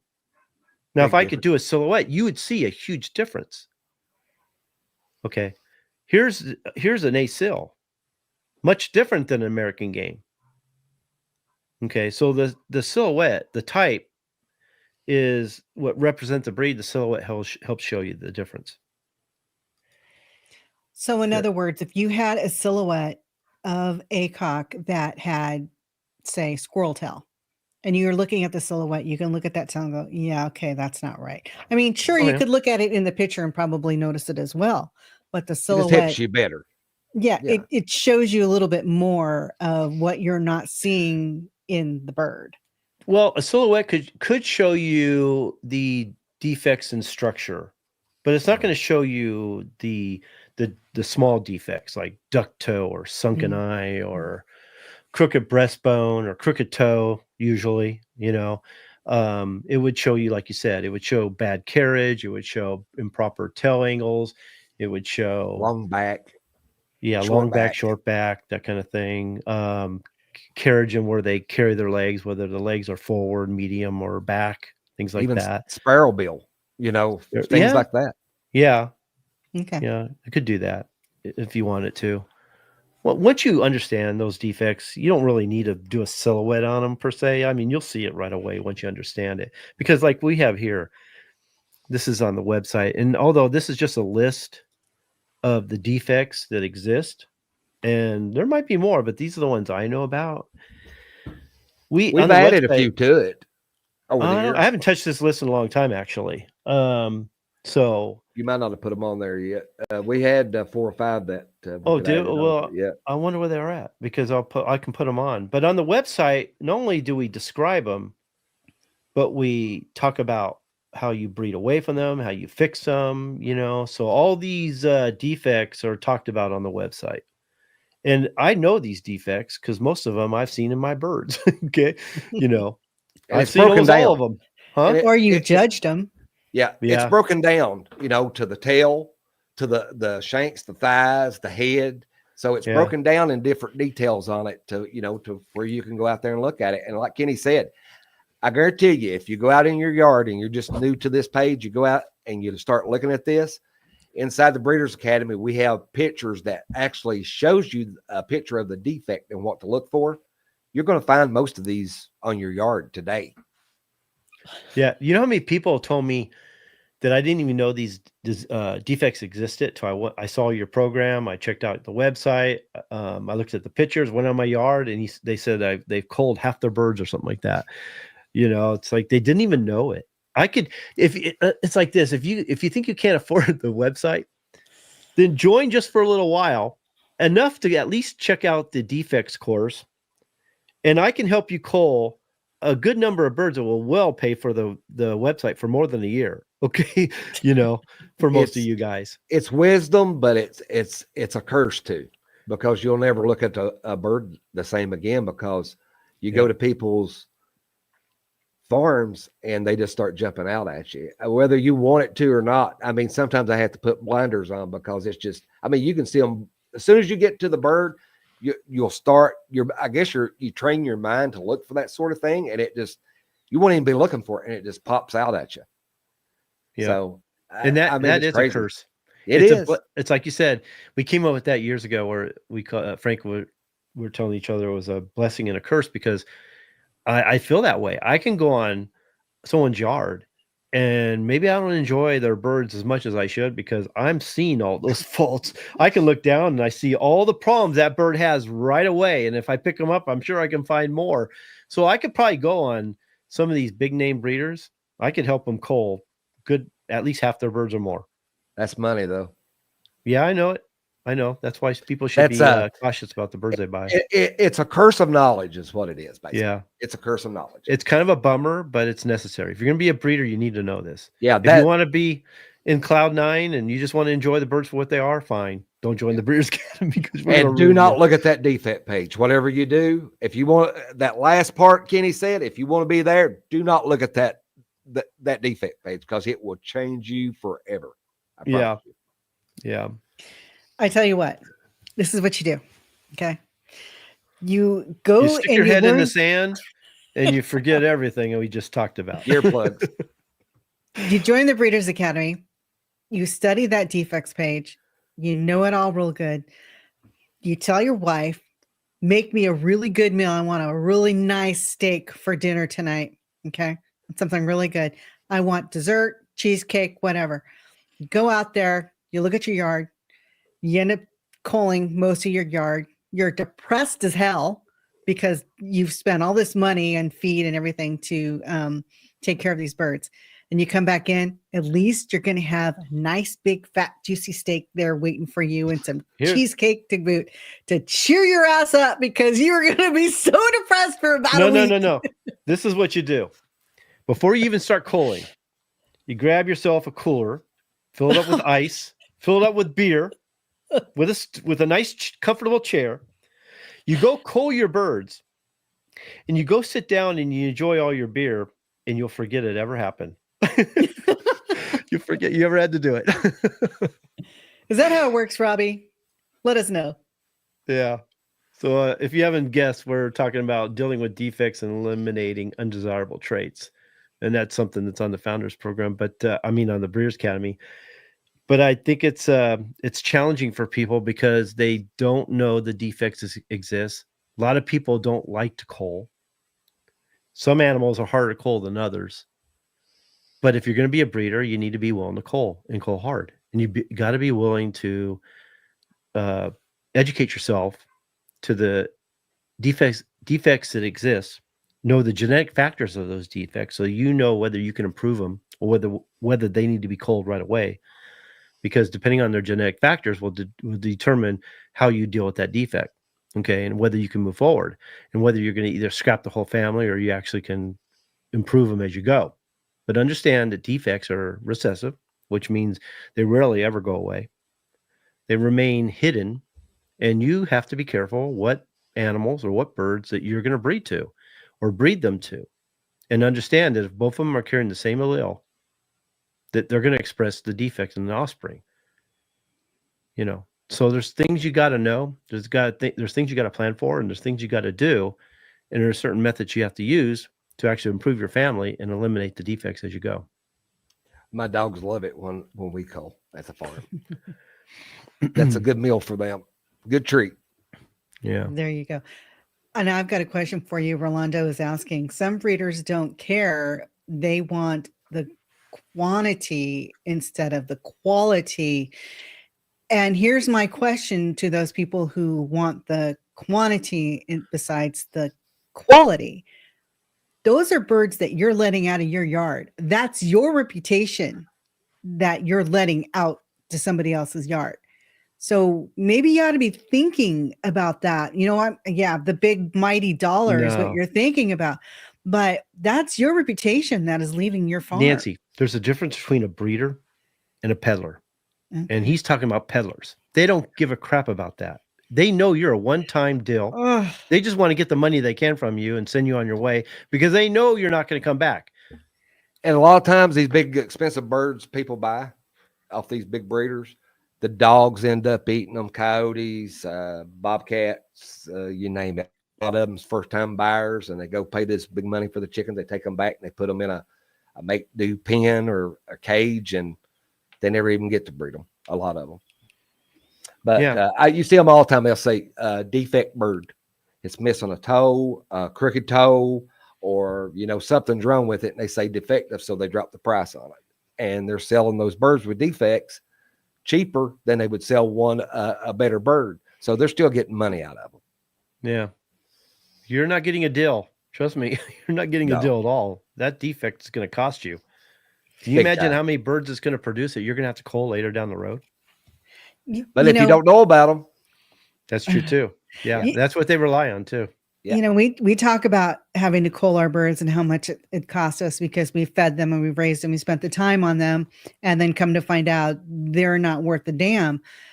Joseph is reminding us now. Imagine doing culls at 6 months and 9 months. Okay, where it moved up for ostriches because he used to raise ostriches. Those things eat 4 pounds of pellet supplement and about 1/2 pound of turkey finisher granite grit each per day. Wow. My uncle raises them. He breeds them. Jeez. Wow. Emus and ostriches, and a big feed bill. He makes his own pellets, by the way. Yeah. He has to.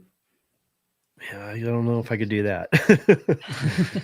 Okay. Hey, I've seen he got kicked by one a few years back, and I was thinking about getting a couple of them, the emus, the smaller ones, not the ostriches. But after I seen the place that it left on him, I said no. Yeah, don't want nothing to do with those. The last challenge, which we've kind of talked about here and there, would be disease prevention and health management. And the biggest thing I could tell you, the best thing I could tell you is keep a closed yard, practice good biosecurity. Okay. Takes the fun out of it for some, but it's especially if you have a family that you've been working with for a long time, you're making great progress and you don't want to lose them because it doesn't take much to lose them. Bring the wrong bird, the wrong person on your yard. And next thing you know, you have a disease. We had a member who, he actually loaned a hen to a friend. And then the friend brought the hen back with a disease. Didn't know it. The bird looked good, and infected all his birds, and pretty much lost. I think he lost all his birds. Peter Brown tried to help him, tried to save him, tried to figure out what was wrong with him. And once they figured out what was wrong with him, he's like, "Oh, there's nothing you can do. You have to get rid of all of them." That's a lesson. That's a hard lesson to learn. You take your birds. You get them on good nutrition. Well, first, make sure they're bred correctly. You got them on a good, wholesome nutrition feed. And you keep a closed yard and not bringing birds in on them year after year or day by day or week by week. And your birds will only breed the ones that show no sickness. It's going to be different in each strings, but a few years, you don't have all that problem. You don't have to worry about all that. It's over with. It's done. And it's so nice knowing that, we've got a snow storm coming in. I'm going to have to run antibiotics through my chickens to keep them from getting sick. That's crazy. Yeah, I'll never do that again. I've done it, but I'll never do it. Antibiotics doesn't prevent disease. It's a crutch. It masks it. Yeah, it masks it. Covers it up. Yeah. I want it. If I have a disease out there, or if I have birds that are coming down with something, I want to see it. In a way, because I want to get, as soon as I see it, I'm going to get rid of it. I haven't had a sick bird here in forever. I haven't seen lice, mites, or worms, or a sick bird on my yard for years. The only thing I have problem with is those daggone plumage mites. That's it's my free range birds. It's back in the woods that comes in with them. The ones I have in my pens, I don't have a problem with it. But the young stags and stuff, I hate those things. Wow. God, I hate those things. And they just popped up. Like I had chickens there probably for 45. Well, Dad had chickens even before I was born there. Never seen any of them there. Never had a problem with them. But the past 4 years, they just like come out of the woodwork. Yeah, that's wild. That's weird. Yeah. Are you talking about the ones where they eat part of the feather and like just got little lines in the feathers? That's not what you're talking about, right? Yeah, plumage mites. They eat the actual feather. It's just, and they live in the vein. Oh, yeah, feather mites. Oh, okay, yeah. Oh God, that's a pain in the ass. Yeah, yeah. And the only thing that will kill them is Ivamac. You cannot kill them with anything else. And I'd rather take a beating than give my birds Ivamac. I would. Frank, are you talking about the actual feather mites that create lines in the feather, or the ones down in the actual feather follicle that's destroying the feather? Will actually. We talked about this before on one of the older shows. They actually eat the follicle of the feathers. Yeah. Okay. Right. It looks like somebody took the feather and went right. and eat it. You know. Okay. It looks off. Now you're talking about the depluming mites that go more into the skin and the vein of the feather. Yeah, because the Ivamac's not going to kill anything that's not sucking blood. That's the only thing. They live in the shaft though. That night they go in the shaft. They'll go on the roost poles anywhere, and then at night they come back out and feed on the bird's feathers. So if you get one that's eat on, if you don't do away with that feather or soak it to where the medicine goes down in that shaft, you're not going to do anything with them. Just spraying them won't do anything. They'll eat. What about the roost? Do you do anything to the roost? Yeah, mites. I spray everything. I spray everything down. How often? Well, in the summertime, I spray my pens for mosquitoes. Probably every 3-4 months, because it stays on there quite a while once you spray it. Because at my house, those damn mosquitoes will come in, and I've got the colored tin over the pins. They will get right in the top of those, hang out bottom of that tin, and you walk up and just take and bang it, and there's like thousands will come out of it everywhere. So I have to spray up underneath it, and I'll put a little bit on the chicken's back. And since I've been doing that, I don't have any more fowl pox. I haven't had fowl pox, and I had maybe 4 or 5 chickens break out in dry pox maybe 3 years ago, and that's been it. Not had a problem with it since. Yeah, but for the mites, what do you put on the pole, on the roost pole? It's not the roost pole. You have to actually soak the bird in the Ivamac solution to get rid of them. But you were saying that they also at nighttime they go on the pole. They can, yeah. So you don't do anything to. You can still spray the roost pole, but if the chicken's medicated and treated, they'll leave him alone after that because he's got that medicine on him. You've dipped him in that medicine. So they'll go elsewhere or die off. But them things can live up to months on a roost pole. You know, it was funny, Kenny, and you know this. When I did have some domestic chickens, there was a couple of my domestic chickens, and I can't remember what breed it was, that would get that kind of mite. But your chickens never got them. No, they never do. Yeah, that's crazy. Yeah, I think they're genetically resistant. Because, I'll promise you this: you bring one of them to the house, and I'll show you how genetically resistant they are. I'm just saying, when I was working with my friend Doug on genetics, and he was a big one about the genetic resistance of parasites. And at the time, I was having issues with parasites. I'd go in there and I'd see a hen just full of mites that it was covering her whole body, you know. But I'd also notice in the same pen that none of the other birds had it. So I got to talking to him, and he was telling me how some birds are resistant, that you could actually breed for that. So I stopped treating them. And when I started seeing lice and mites, maybe even worms, I started getting rid of the ones that were infested. And I haven't seen lice, mites, or worms on my birds. It's got to be almost 20 years now, I think. Well, that's me on regular lice and mites. But these, I don't care how resistant they are. I don't care. What are you talking about? Which ones? Those feather ink mites. I don't care. See, I used to get those too. I don't get those anymore either. Not these. You haven't. I'm going to tell you have these. No, I'm telling you, these are totally different. I haven't had lice or mites in my chickens. The last time I got them, and this is what I was telling Kenny, I had an older cock in the pen, was very, very old. I'd give him to my dad. And I walked by and I noticed his feathers was off his legs and his breast, and his skin was really red. Yeah. And Dad said, "Get him out. Let's take a look at him." And I got him out, and he was covered up in just mites. I mean, mites all over him. Now, he had a bunch of hens in with him too. So we got the hens out, checked them, didn't have one on them. He was covered completely up. I mean, you couldn't point your finger anywhere and it wouldn't hit 4 or 5 of them on him. But the hens, we went on and sprayed them, but they did not have one on them whatsoever. And I've done that over the years. A rooster would have them. The hens or the other chickens wouldn't have none on them, just be that one particular rooster or hen. See, what I noticed, the ones that had problems with mites. I'm not saying anything about yours. I'm just saying in general. With parasites, they also had other problems too. They were the ones most likely, if I was treating with medications, those are the ones I would have treated. So there was usually when a bird has, parasites on them, for the most part, I'm not saying this is 100%, but I'm saying a lot of times that there's something else going on with that bird. Not with these though. The ones I'm talking about. Nope. If you've got a bird out there and I'm just saying in general, Frank. Yeah, I don't know about your birds. But I'm just saying. And this is, you see it on Facebook everywhere. It's a problem right now. And it's just like they just appeared from out of the blue. I'd never seen them until maybe 5 years ago. Never even known of them this type. Yeah. And everybody's having problems with them. But I don't care if you've got the best genetic makeup that it is. If he gets them on it, they will eat his feathers. I'm telling you. Feathers have got nothing to do. Living on the body is one thing, but eating the feathers is another. Yeah. Now, do others live on the body. Yeah.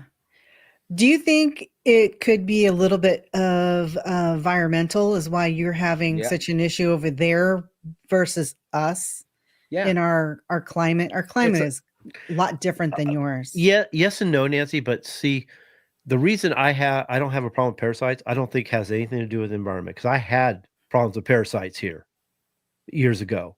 I had a serious problem with them. I was always treating them for lice and mites and worms. When I started culling for it and breeding for resistance to parasites and breeding for resistance to other diseases too, and just culling the weak and the sick and the infected and keeping the healthy and just breeding those, I haven't had a problem with it. Now, I'm not saying anything about what Frank's going through. I don't understand that part. I don't understand that. But I'm telling you that's what I did here, and I don't have any problem with them. I don't know if there's any environment that you're not going to experience problems with parasites. No. I don't think it's in the environment. Well, I'm going to say this. I disagree with that, Kenny, because a wet, damp environment is much worse than a dry I agree environment. But I still think you can breed for resistance even in that environment. To a certain point. But here's the thing. A bird gets worms, it's still got worms. Okay? It's still got a few worms in it. Worms erode the intestine. It's just like, it's depending on which ones you get.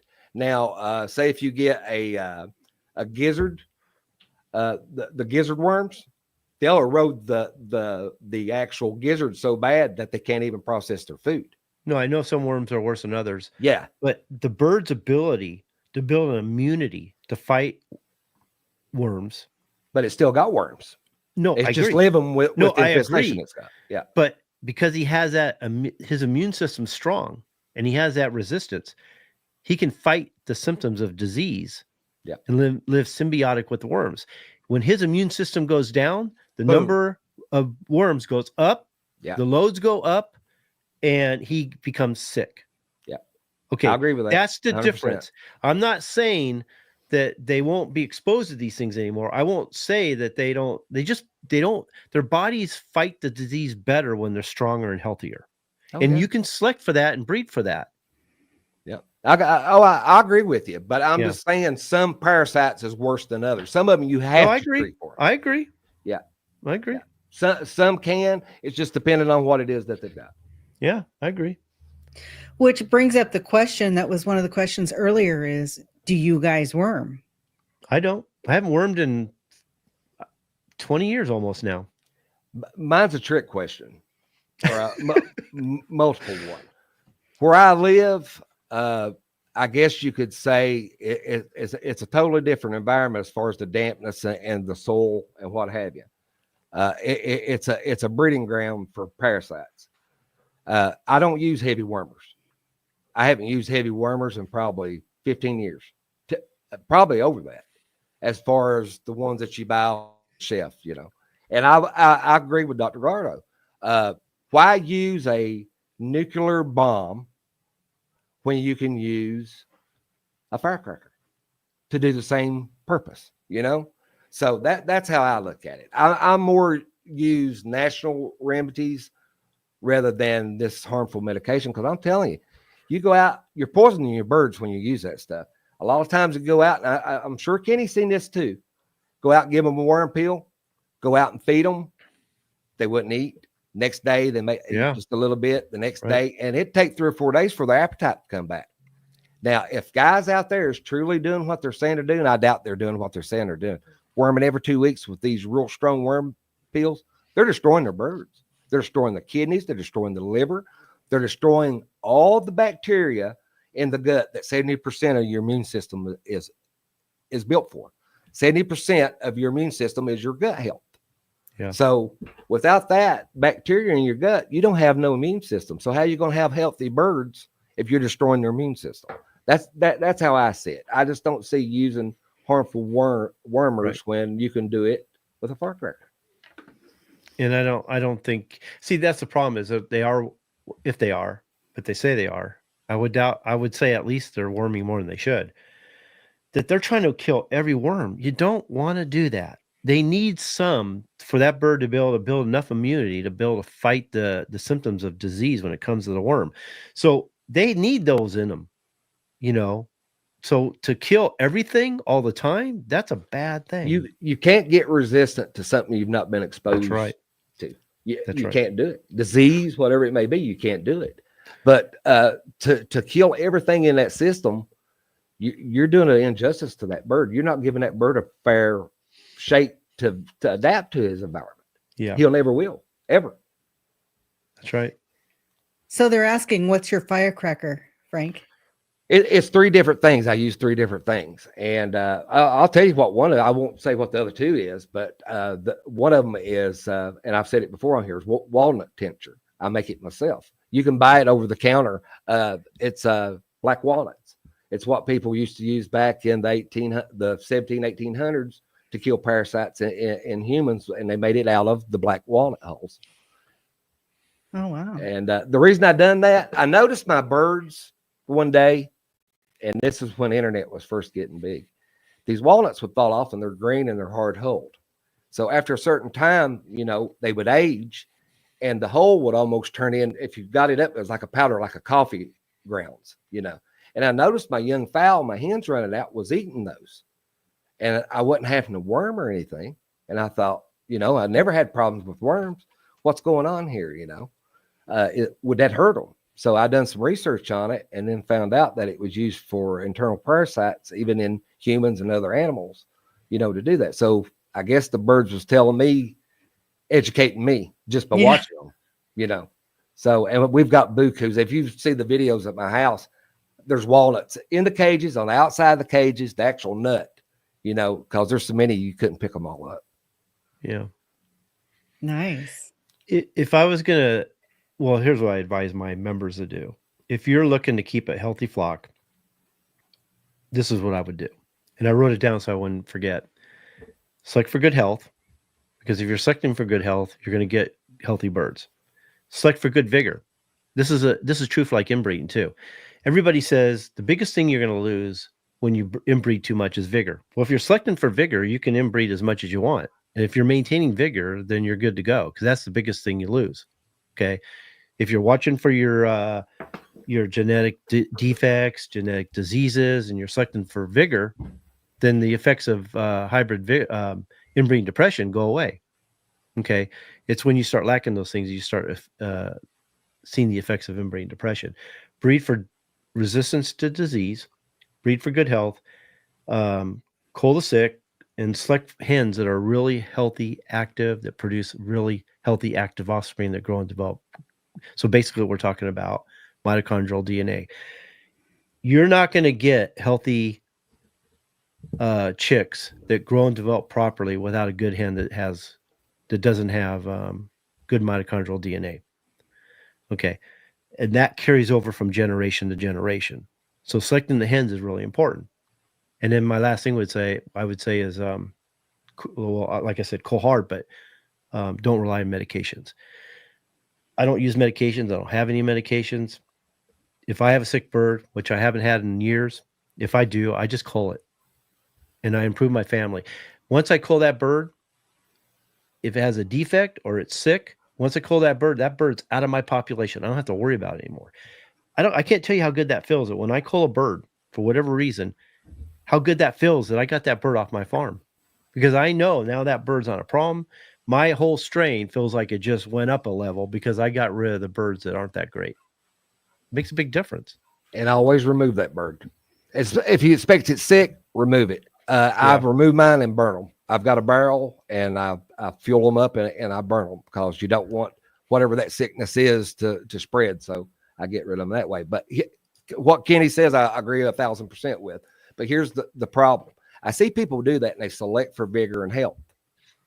They do it for 2, 3 years, 5 years, 10 years. And then they turn around and they take a rooster that's been sick that they brought back to health that they think has some benefit or one trait that they like. And then they bring it back into that family. Well, you shot yourself in the foot. You're right back with sick chickens again. Because I guarantee you, if you breed a sick chicken, its offspring is going to be accessible to the same diseases. Yeah. So any questions, Nancy, from the comments? Because we're pretty much done. We're at 2 hours already. Oh my goodness. Okay, I just want to share some information here from Eli. He said that he went to the Ohio National this year and showed his Buckeyes in the junior show because he's 17, and we're so proud of him. I was able to get best of breed and reserve breed with my large fowl and bantam. So awesome. Kudos to Eli. Yay! Yeah, congratulations. Good job. And he's awesome. A member. So good job. Oh, is he? Good. Awesome. Yeah. So George was saying, going back to the trio in the breeding, do you have to select for a clutch sibling, or can you select from different clutches using the same parents when you're inbreeding? Yeah, it doesn't matter. If they're from the same parents, it doesn't matter when they were hatched. I can't see the difference. That's what the earlier question was about. I thought so too. I thought we already answered that. Yeah. Well, he had phrased it a little bit differently, so that's why I went ahead and started. That's always better than adding outside blood. Always. Oh God, yeah. All right. So Joseph is asking, good survivability against wet pox. Wouldn't the add of immunity gene in down the line So if you've got one that's got a good survivability against the wet pox, wouldn't it add to the immunity gene down the line? It would survive it. Yep. But he was trying to say, would it make the offspring more resistant to the actual pox? And I'd say no, because he was susceptible to it. His offspring has a 15 times greater chance of being susceptible to the same things. So I would say no. Let me, and I posed this question to Dr. Gallardo. Okay. Because he was saying that there could be some maternal antibodies. Now, the cock would have nothing, could pass nothing to the offspring in this way. But if the hen is exposed to pox and builds immunity, that means she's not going to get it anymore. Yeah. I don't know how many generations, but she can pass maternal antibodies to her offspring that would give them some protection. We just don't know how long. And I'm kind of wondering if it's like 4 or 5 years, because here's what happens in my farm is I won't have pox for a while. All of a sudden I see pox on my birds. The next 4 or 5 years, I don't see any pox again. And then 4 or 5 years, it pops up again. So I only see it every 4 or 5 years, which tells me, I hope, that the hens that are being exposed to pox are passing some of their maternal antibodies to their offspring, which is giving them some protection, at least for a while. I don't know. I look at it as a disease. I look at it as a well, disease. it is a disease. Get rid of it. That's what I'm saying. I look at it as a disease. Well, not really, because I mean, we all get chicken pox. They get chicken pox when they're young if they're exposed to it. We do the same thing, you know. But the thing about it is, I look at it as a respiratory disease, mycoplasma, coryza, any of that. If it comes down with pox, dry pox, and it makes it, I'm still not breeding it. I'm really? Nope. I have no. I actually don't have any problem with that. I will not do it. I look at it as a sickness, so I will not do it. I will. You're more strict than I am. Yep. When it comes to sickness, I am. I've been down that road. I even got so bad one time I had to vaccinate from it. Now, what I done was I didn't vaccinate my whole flock. So what I done, I was having even wet pox with it. So what I done, I vaccinated my brood fowl. And that lasted for 5 years. I didn't see another pox until the 5th year. Okay. I vaccinated one more time, went another 10 before I seen the first sign of pox on there. And then I wised up. I started spraying in the summer, like I said I would do, you know, to the pens. I started doing husband, getting rid of the water and everything. And I've seen 4 cases of dry pox in probably 15 years. So that's not too bad. Yeah. But now I'm serious. If one gets pox wet, I kill it. If it gets dry, I don't breed it.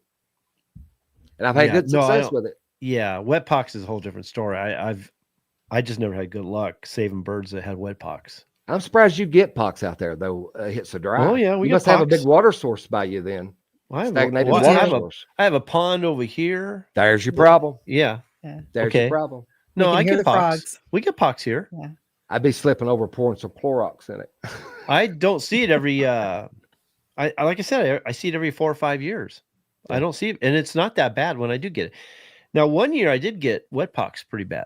I lost I can't tell you how many. It was a good number of birds, but I was surprised. I never had wet pox like that before. But what I'm saying, where it's so dry, mosquitoes has got to have a lot of water sources to, you know, still water. Yeah. Usually stagnant. To multiply in. We get bit by mosquitoes here. Okay. I was out there in May and I didn't have a bit of May. We usually see them in the fall here. I think we see them in the fall. So there's usually in late summer. Yeah. And you know, and it depends on what kind of winter we had the year before. That's true too. Well. I can see that. So. I can see that. You get a lot of rain. See, I look at pox as ubiquitous. I think they're just everywhere and you're going to deal with it. How bad they get it is the thing. And you know, if they recover on their own, they're good to go. And hopefully they're passing maternal antibodies to their offspring, which is going to give me some protection so I don't have to deal with it every year. You know what I mean? If I had it real bad, I'd probably vaccinate for that. I mean, there's only 2 diseases I could think of vaccinating for, and that would be Merrick's if it was bad enough. And the other one would be pox if I had it bad enough. Those are the only 2 diseases I would say that if you have it that bad, you should vaccinate. Most of the other diseases, I would breed for resistance. I would just cull them out and breed for resistance. Merrick's, I would not. No, I wouldn't either. But some people do have to. I've talked to some that they have a real problem with it, you know. But once you vaccinate for it, you got to keep vaccinating for it. So there's a Pandora's box there. But I don't vaccinate for anything. Yeah. I just don't want to have to live that way. Pox was bad enough for me, but you know, I learned with pox. It was a learning process. It only took me 20 years, but. It's basically, if you do what you're supposed to do, you keep your water up, your standing water, your stagnant water around you, and you know, do what you need to do to keep the mosquitoes away. You don't have that big a problem, because anywhere I've seen where it's real humid at, like down in the south here and down south, they have a problem with pox on their fowl. It's just a lot of stagnant water areas. I see pox and like coccidiosis. Those are, I mean, they're diseases and you can build a resistance to it, but it's also like you said, it's a management deal. So if you can keep them clean and keep the litter dry, and you keep the loads down, then they can build the immunity at the rate they need to. And they're usually pretty healthy and they don't have a problem with it. It's when you mismanage them or maybe it can be some locations that are worse, like get a lot of water, a lot of moisture, a lot of humidity, but coccidiosis is everywhere. And depending on how you manage it, to keep the loads down, and how well your birds build immunity will depend on how healthy they are and how well they get through it. So I don't have a problem with coccidiosis either. No. I used to have problems with that, but a lot of people, what they do though, Kenny, they buy these medications, a lot of it from Mexico, that just obliterates it, just kills it. It kills everything. You don't want to do that either. No. What I done was I used cord, and everybody's like, "Oh, cord, you might as well give them water. It's no good, you know." But they're not cleaning their litter. They're not keeping it clean on the inside. Yep. Cord doesn't kill it. It allows it to be passed, but if you don't do your job, they pick it back up again right away, pretty soon. Yep. But it allows them to become immune to it. They keep just enough in their body to where their immune system allows them to protect it against it. So after a while, you're all right. But they give them this new stuff, the atomic bomb, and just obliterate it and kill it. And then they never get, first time they feed them on the ground, that they get some of it in their system, they're dead. That's why I'm so against copper sulfate, because that stuff goes to their system and kills all the protozoa, all the worms, everything. You don't want to kill everything. You need a certain amount of coccidia in them for them to build the right immunity. Okay. You don't want to kill all of that. If they're living and they're surviving with it, I mean, even us, we have coccidia in us. You cannot kill all the coccidia. That would be a bad thing. Their bodies need that. Worms too. So copper sulfate, that shit just upsets me. It's got its purpose. I mean, if you buy bagged feed already from a commercial feed company, it's got it in the feed already. But they're using it at small levels, man. It's parts per millions. Yeah. It's not a quarter of a half a teaspoon in a thing of water. I destroyed a rooster one time. I give him a quarter of copper sulfate, and it wasn't acidified. It was just regular, like you put in your ponds. I put it in his water and had a gallon jug in there. And I just let him finish the jug out. Now, this is back when I was a kid. I just let him finish the jug all the way down, a whole gallon of it mixed that way. Wow. The rooster's head turned snow white. His liver failed on him. And he just wilted away to nothing and died. But his face was as white as a piece of chalk. And probably about 2 or 3 weeks. It just ate his liver completely up. So you put it in a metal pan. Oh yeah. And watch how long that lasts. Now, what do you think that's going to do to an organ, a chicken's organ? Yeah. Dr. Gallardo was telling me that the copper sulfate, the things that they're trying to cure with using copper sulfate, does more damage than the diseases that they're trying to cure. It causes more problems. So I've used it in emergency plan. I've saved a lot of chickens with it, older chickens that would have like bacterial, eating off the ground, that sort of thing. But if you're going to do that, just go on and kill them. If it's something that you've got to have, I understand it. But if they're in that kind of shape, just go on and kill them and be done with it. I mean, it's that simple. I mean, you learn over the years. You learn over the years that it's not worth nursing and doctoring these chickens up. I mean, get chickens that you don't have to do this with, and it's a lot easier going out on your yard and eating the time feeding your chickens. Yeah, the copper sulfate programs crack me up. The worming programs crack me up. I mean, they just don't know what they're doing to their birds. I don't know how their kidneys and liver withstand that, that much. Because the birds live just long enough to do what they need to do, and then they're done, and they don't know the difference. True. They don't know they're killing their birds or shortening the bird's life. Those birds are not going to live to be 12, 13, 14 years old. I can tell you that. No. They can't. Probably in their mind, they don't think they need to. Yeah, they think, hey, I got 4 or 5 years out of them. That's good enough. That's true. That's expected. Yeah. Now, Frank, I've got a question for you. What about letting your chickens roam around the herb garden with thyme, basil, oregano, self-treat? Well, I'll tell you something. And I've done a lot of research on it. I've done it for years. Herbs is good for them in small amounts, but in large amounts, it can mess some chickens up. And depending on certain ones, and some of them can even be poisonous to them. Look garlic up. Look anything in the onion family up, as far as if it's safe for chicken. Raw potatoes, hulls, raw potatoes. It will surprise you. Now they're even saying that corn and sunflowers are bad for chickens. They shouldn't be fed corn and sunflowers. So, it's changing over times. But who says that, Frank? Sunflower. My classes says that. Really? Yes. Why do they say that about sunflower seeds? Like the chemical makeups in them, where they've done studies on them, that was showed the harm to birds' whole body, pretty much. Really? Yeah, I'll screenshot you some of it and send it over to you. The best thing that I could tell them, if they really truly want to help their birds out, is get them some oak, hickory, make sure it's not cedar, and just fill them up a small fire and let it burn down to the black ash. That's the best thing they can give their chickens right there, is that black ash. A lot of people nowadays is even putting 1% of it in their actual feed mix to help with the digestion of their foods. And I've done it for years. Amanda, she all the time likes a bonfire, so we only cut those particular trees in order to get the ash. And those chickens will come up, they'll scratch in that, they'll eat it, they'll feather themselves in it. They prosper on that stuff. Now, do you want to do it all the time? No. Maybe one day out of a month, maybe let them do that. But they showed dramatic improvements on chickens that was fed 1% wood ash through the process of their feed and their nutrition. It's about the same properties as the bentonite clay, sort of. It has the same type reactions, beneficial actions for it. A lot of people feed that to their chickens as well. Wow. Any other questions, Nancy? No, that's it. But Kiko is saying that he just learned that dragonflies eat mosquito larvae. So get yourself some dragonflies hanging around in your yard. We've got them. We just don't have a lot of them.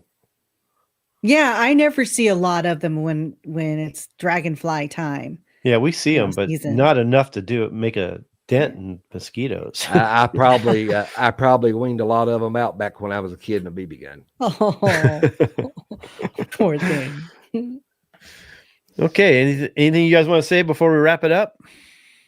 No, I've pretty much got all my questions answered, but I hope everybody has a good Thanksgiving. And by the way, are we going to have a show next Friday because it's Black Friday? Oh, yeah, that is right. To be announced. Yeah, I don't even know what I'm doing for Black Friday. I was going to ask you if you ever come up with anything. No, not really. Not yet. I had a few ideas. I'm just not sold on them. I don't know. What do you think, Frank? Should we come on and just show them the website? Do a website tour? Good. I don't know, Kenny. It's a holiday weekend. What do they want? What do they want? Well, yeah. What do you guys? You got to think about it. Will there be a lot of people that's even going to watch and it being Black Friday? Or they're going to be out getting good deals and shopping? Yeah, that's true too. So maybe we should sort of like the Mike Tyson Friday night. Yeah. They're saying family focus. Let's skip next week. Yeah. I wasn't even aware it was that close. I was thinking it was week after that, but you guys are right. It is next week. Yeah. Wow. So yeah, Turkey Day's coming. So with that being said, I want to wish everybody a very happy Thanksgiving. Eat up and have a good time with all your families. And we'll see you in 2 weeks. Yep. Okay, guys. Thanks for joining us. Had a good time. Thanks, Frank, for it was a good show. Make sure you give us a thumbs up, share, and give us a big old like if you liked our show tonight. Okay. We'll see you in 2 weeks. Yeah. Thanks. See you guys. Okay. Bye.